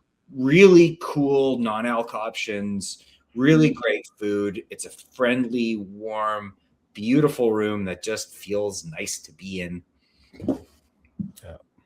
Yeah, when we were talking with the architect about like doing the tap room and like tasting room, one of the big things was like we wanted a place that felt comfy, and like we've all within the group, we've all well traveled, and we all had our ideas of what like the places we like to drink, and so we kind of expressed that to the team for doing the tasting room. And I think it resulted in like a really nice cozy place that like Vancouver winters aren't as cold as the rest of Canada, but still it's like it's a nice kind of oasis from the cold. Yeah. And, You're down. Yeah. And it's fun. One of my favorite things to do is just hiding out in the corner of the tasting room and just watching people come in and buy the beer. And it's like, whether they've got a Slow Hand in a dimple glass, like we've got a proper glass dimple, or one of the saddest days is when the table stays on tapped out. There you go. yeah. And it wasn't available. And this is like, because I like seeing people with, it's like a goose glass. It's the traditional thing, and you can see them with it. I had one somewhere. Yeah, we got it. I know. I don't know where it You went. know what I mean? had And one. then It is. again, like, Faceted tumbler. there you go. And There you go. Glass. Exactly, seeing that, and it's just like, so I missed that when Yeah. it came back on. I was so excited we came back in the room, and again, like obviously I want to see people drink Boombox, but I'm equally happy seeing when the table saison came back on, and I saw the goose glass come back out, and I saw people ordering. I'm like, oh, that's so cool. And you look at the same table, and they've got the dimple glass, they got some hazy beer, and they're all, and then they got the pizza going, and it's just a welcoming room. It's very comfortable. You come in, and again, we've got a little bit of everything. We've got great food. We've got like all the type of beer styles that you like, and like experiment with other stuff too. Like whatever you like, try something different, and that's available. And it's going to be served to you properly in the right glassware. It's going to be like, it's just such a nice, it's just a great room to be in. You know it'll be well made, right? It's made by people who care. Yeah. And it's that attention to detail that makes it like such a sick experience, to know that each beer goes into a very specific glass for a very specific reason, and the pizza is cooked at a very specific way for a very specific reason. And it's just like that artisanal approach to everything, and that's once again the vibe that we've got from all you legends tonight. And like my boy had told me, like, that's the vibe. You go there, and he loves going there. And I'm like, fuck, I'm so jelly. I just think it's such a sick concept. It's so cool. I would love to see it replicated. And after even hearing it, I don't even know how much it can be replicated, because it's such a special combination of the three you folks that, like, it just works. It just is what it is. Like, what a beautiful combination of like barrel aged beer to crispies to haze and beyond. Like, that just happens to work, that you all had your own reputation and following prior to the tap room, but you've been like able to come together and being like, yo, this is the experience that we're down with together. And as you were just saying, Kurt, like just like, imagine just posting up in the tap room, just watching everybody. It's like, oh, okay, cool. I can see. All right, yeah, I see the dimple glass. I see the haze. It's just so cool, and just be able to like to look back and just almost like take stock of like who's doing what, who's drinking what, what's, you know, are they getting food? Are they not? Are they not? Are they totally getting food? But they're getting all the beers from everybody, and even just looking on Untapped as I was before tonight, I was checking out some of the basically the beers we were drinking, and some of the check-ins had people that were taking a picture of their draft. With there was like 3 different menus for each of the breweries, and I personally hadn't seen that, and I was like, oh, cool, okay, cool. So it's like, it's, as a consumer, you're being made aware that Threefold isn't a brewery. Threefold is a space, and a collective space that is a beautiful space to come to, because you now have access to 3 different breweries plus the food options, You know, and the takeaway. Ultimately, as we touched on earlier, like, beer isn't the shiny thing that it used to be. And to be simply a brewery tasting room, full stop, people don't care about that so much. So I think what we really sought to do with the Threefold space was presenting the end consumer with really great experience. Lots of different beer styles, not just house made. Like, we have more taps, like each of us gets 5 taps, but we have 18 or 20 taps or something like that. So there are other taps that we give to others in service of giving the people that walk through our door, that give us their business, that choose us over any of the other great breweries in our neighborhood, the opportunity to experience something that is greater than simply a brewery tasting room without being a full-fledged and stuffy restaurant. Like, we are so blessed in Vancouver with our food scene and with our hospitality scene that we knew that to be successful, we had to do something that was more interesting than just simply even a hybrid model tasting room, having all of our stuff, but also having like the occasional wine or cocktail on tap, and just something that is more interesting. You guys have on that note, other things beside beer on either like on tap or available, as far as like whether it's wine, cocktails, and things like that? Always, including so like We got a we're local Negroni. Negroni is killer. That's a perfect example. It's like utilizing spirits from a distillery that's close by, I think, if it still is, I can't remember. And like available. And then like cider, we've always got cider on tap. We've got wine. Cohabitation for changing colors as well. We've had changing colors. Daggerhead on tap locally and also internationally. We've had Canyon on tap. We've had we did Peche Day. We're all beer geeks, so it's like Peche? it's beer that we would travel to get. We put on tap here, so it's like Daggerhead. Yeah, we did Orval Day. Orval Day was cool. I don't Day. think anyone's done Orval Day in BC before. Yeah, we brought in bottles just for Orval Day. It's like we're all beer nerds, and like so. Again, it's we nerd out on our own beer and also other beers, and that's what you'll get here. Honestly, it's just incredible.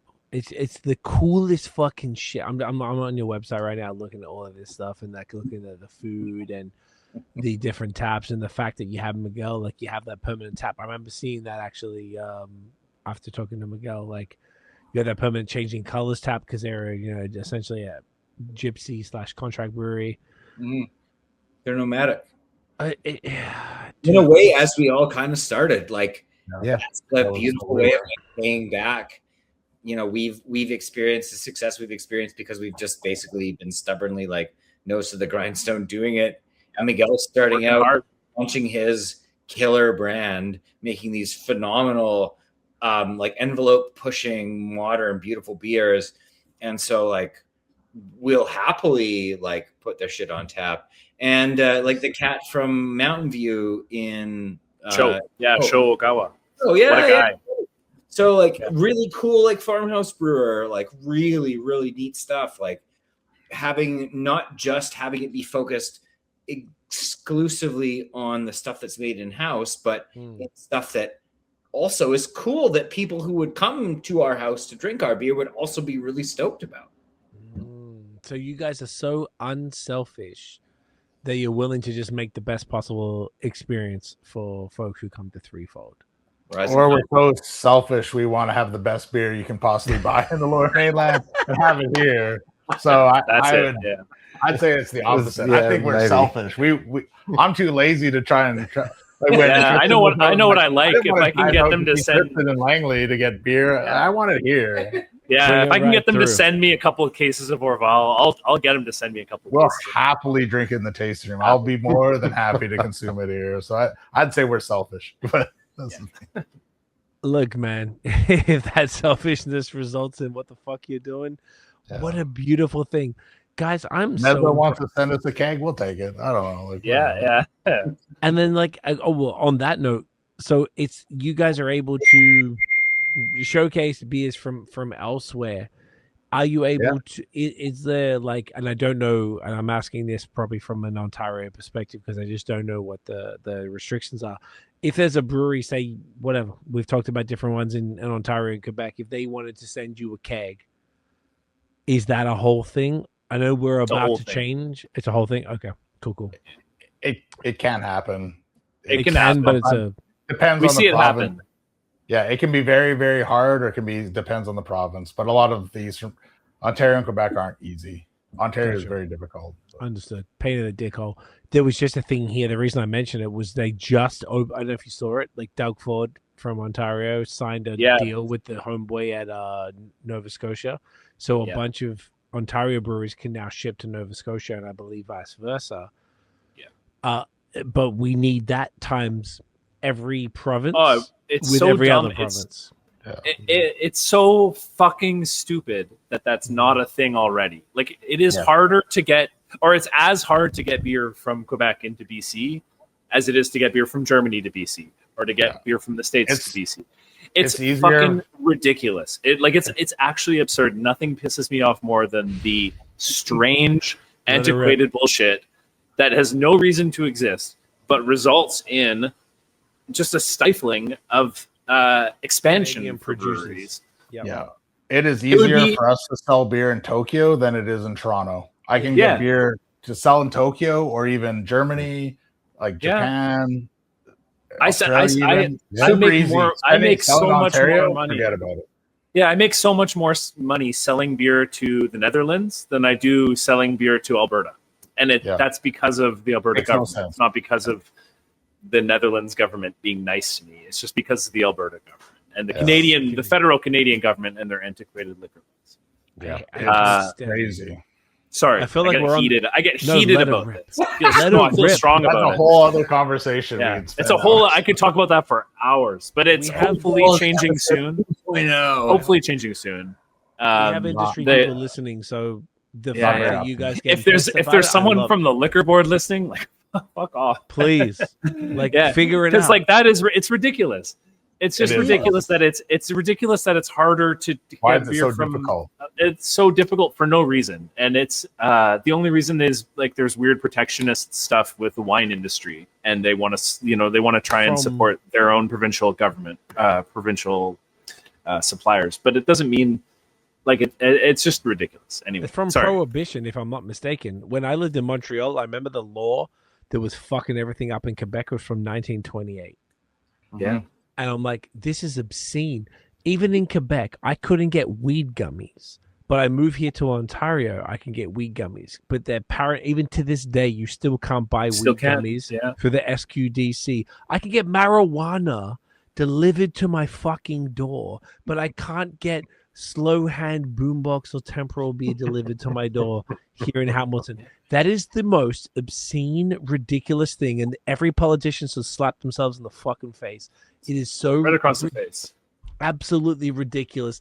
Figure it out, you fuckwits. Figure It it out. supports Canadian business and Canadians and Canadian We workers are and Canadian producers. Like, it's a win across the board, no it matter. can't be more of a win. It is billions of dollars that all of you three and all of your contemporaries across the country are contributing to the economy and to the GDP every year.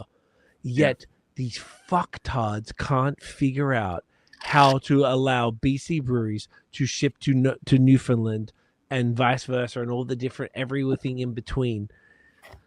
Why It's not? so it like why are we? I don't know. Maybe we're all too young, but maybe we don't understand why fucking the 1930s I don't- are impacting I don't think- our world today. Like, No, I don't think anyone understands. No one knows why. Like there are so I'm many sick of the liquor government. laws that we follow that nobody What are we knows doing? why they exist. what are we There's so doing? many of them. And do you know what pissed me the fuck off? And some of you guys said earlier, I haven't been to BC since 2004, which is devastating. Come on But- out. I know I'm gagging, but I've Definitely been fix to that. Winnipeg twice in the last 10 years.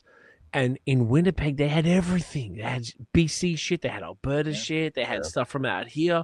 I go to the liquor stores in Winnipeg, they go fuck everything. I'm like, how does this happen when it doesn't happen in Ontario? I'm just like, I don't know. It's all very infuriating, and I just feel like it doesn't support folks like you guys who are working really Well, it hard. doesn't. Yeah. And I'm just like, there's consumers out here in Ontario who would be hearing this podcast and seeing the beers that we're drinking tonight. I'm like, I want all of these. Mhm. Get me those beers. We'd love to. I Yeah. know you guys would love to. Absolutely. And it's obscene. And there's people in multiple provinces. There's people in Nova Scotia. There's people New Brunswick and Saskatchewan. I don't know. I hate it, but Airtime. maybe we're on the path to Hopefully, moving it. hopefully, fingers crossed, because that would be huge for me as a barley wine producer. Yeah, And for someone Get probably it out there.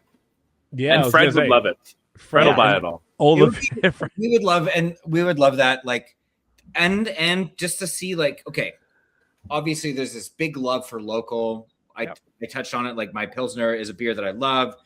I've always loved it, but it's especially great because it's made with local ingredients, blah blah blah blah blah. People love local things, but let the marketplace decide. We're in free Thank market you. here, so good things should be available to people who want them. Just tax them and take your fucking revenue and let us send them. Sell it. Who gives a fuck? I can buy marijuana online from BC, not through the legal channels, but you can pretty easily do it. If I can buy marijuana, then why the fuck can't I buy liquid alcohol from people Silly. who are investing billions of dollars into the Canadian economy? It's disgusting, it's ridiculous, and it's embarrassing that they haven't figured it out. And it makes you want to go and buy land somewhere remote and rural on a warm place and just leave and get chickens and Get the fuck out of this. It's so annoying. I can't stand it. I can't stand it, man. I'm talking to the people in Australia, like Phil, back in Australia. I'm talking to everybody, and everyone's feeling the same way. Everyone's just like annoyed and frustrated with all the rules and all the ridiculous stuff. And like, I don't know how long all of these Western countries can keep these stupid rules up for people to stick around, and particularly alcohol producers that are contributing so much to the economy and to what's happening. It's ultimately we're young, like the West. We're young, and we're younger here on the West Coast than y'all are in Ontario. Like, I want to believe really badly that progressive laws around controlled substances are on the horizon. I think that the West Coast has done a really great job of driving, relaxation around cannabis laws. You guys have been phenomenal with that for sure. But it like we got so far away from the like hyper conservatism that was on the East Coast that like people came here because they were looking for that, Sure. that thing. And now we can order it online, and I can get 30 grams of fucking edibles, which is all I do, and can get gummies in a box in 48 hours to my door. It's a But beautiful. I can't buy Slow Hand or Temporal or fucking Boombox. That's the slippery slope with legalization. And I think it's the argument that that like countrywide legalization of cannabis like kind of was butting up against was that when it became legal or like hyper policed and hyper regulated, it became so much more difficult for things to cross borders. I got to duck out. Dudes, I'm so thrilled this conversation. Yeah, let's wrap this up, boys. I forgot I muted myself. No, you're good. Guys, thank you so much for. I know we just keep yapping. I know we had a few, and we could forever. Yeah. I can't express how grateful I am to all you guys for taking the time for chatting this evening and for sharing the beers and for everything that you're doing. I really think the Threefold is the ultimate example of what it can look like for businesses in the craft beer segment to come together and to create an experience that really truly reflects the values and the everything that you guys believe in. You guys have succeeded in it, and I think it's exceptional, and you're all retaining your own exceptionalism from Boombox's incredible haze and all the things that you're doing to fucking Slow Hand's insane fucking crispy to Temporal's like the everything barrel from sours to dark stuff, and it's absolutely wonderful. And I think you guys are an example to anybody else in the country and beyond to what is possible. So I truly, genuinely, as a fan of all three of you guys, like thank you guys for taking the time for chatting this evening and for sharing the beers. And fuck, man. It's so great. Again, we got to do this. So happy to be able to share the story. And if anyone out there listening has any questions, reach out to me, Kurtis with a K at slowhandbeer.com. Like, I don't, again, like what we kind of touched on, it's like part of what makes us special is really very like case sensitive to what we are, but maybe there's some stuff that we can help you all out with across the country and across the world. So, whatever we can do to help ensure that great beer gets to the good people of the world, Here for it. So to bring it home, where can everybody find Temporal, Slow Hand, and Boombox online? So starting with you, Tristan, where can everyone find you online in real life? You can find me online at Temporal Beer on Instagram is easiest, or you can send me an email, Tristan at temporalales.com. I'm not hard to find because I do all my social media. Fred will put you in touch, worst case. Yeah, Kurtis. Slow Hand, our really janky website, slowhandbeer.com, socials at Slow Hand Beer. My name, again, like I said, Kurtis with a K at slowhandbeer.com. I don't do our socials, but I'm active on them, and I'm a massive advocate for the industry and for good beer across the country and across the globe. I love it. Phil. And I'm not the social media guy, but I think like we're most active on Instagram. So yeah, if you go like Boombox Brewing, search for that on Instagram, you'll find us pretty quickly. And yeah, we post pretty often there. Perfect. Easy. I'm just trying to double check if it's Boombox. It's Boombox. I think Brewing, it is right? Boombox Brewing. Yeah. Yeah, Yeah. Boombox Brewing. Perfect. So stick around. We'll finish it up off air. But guys, honestly, I truly appreciate you all. This was such a phenomenal podcast. I really genuinely enjoyed this conversation. Likewise. You all are doing such incredible Wonderful. things, man. It was so cool to meet you all in person and to actually chat and just experience. I've been genuinely a massive fan since 2017 of Boombox and Slow Hand since I tried that stuff. And Tristan, I heard about your stuff forever, and I have a bunch of your bottles in the fridge that I got recently, and now we had these beers tonight. I'm like, You got to get into it, man. Big can't- Beer Wednesday. You gotta. It's Yeah, I'm it's not- Dark I'm Beer not gonna Wednesday. listen. What are you doing now? It's only what is it, like 1 a.m. for you? yeah, one just after Yeah. one. Wow. Sounds like time to crack some barley wine, my man. It'd kind of be soft if I don't, wouldn't it?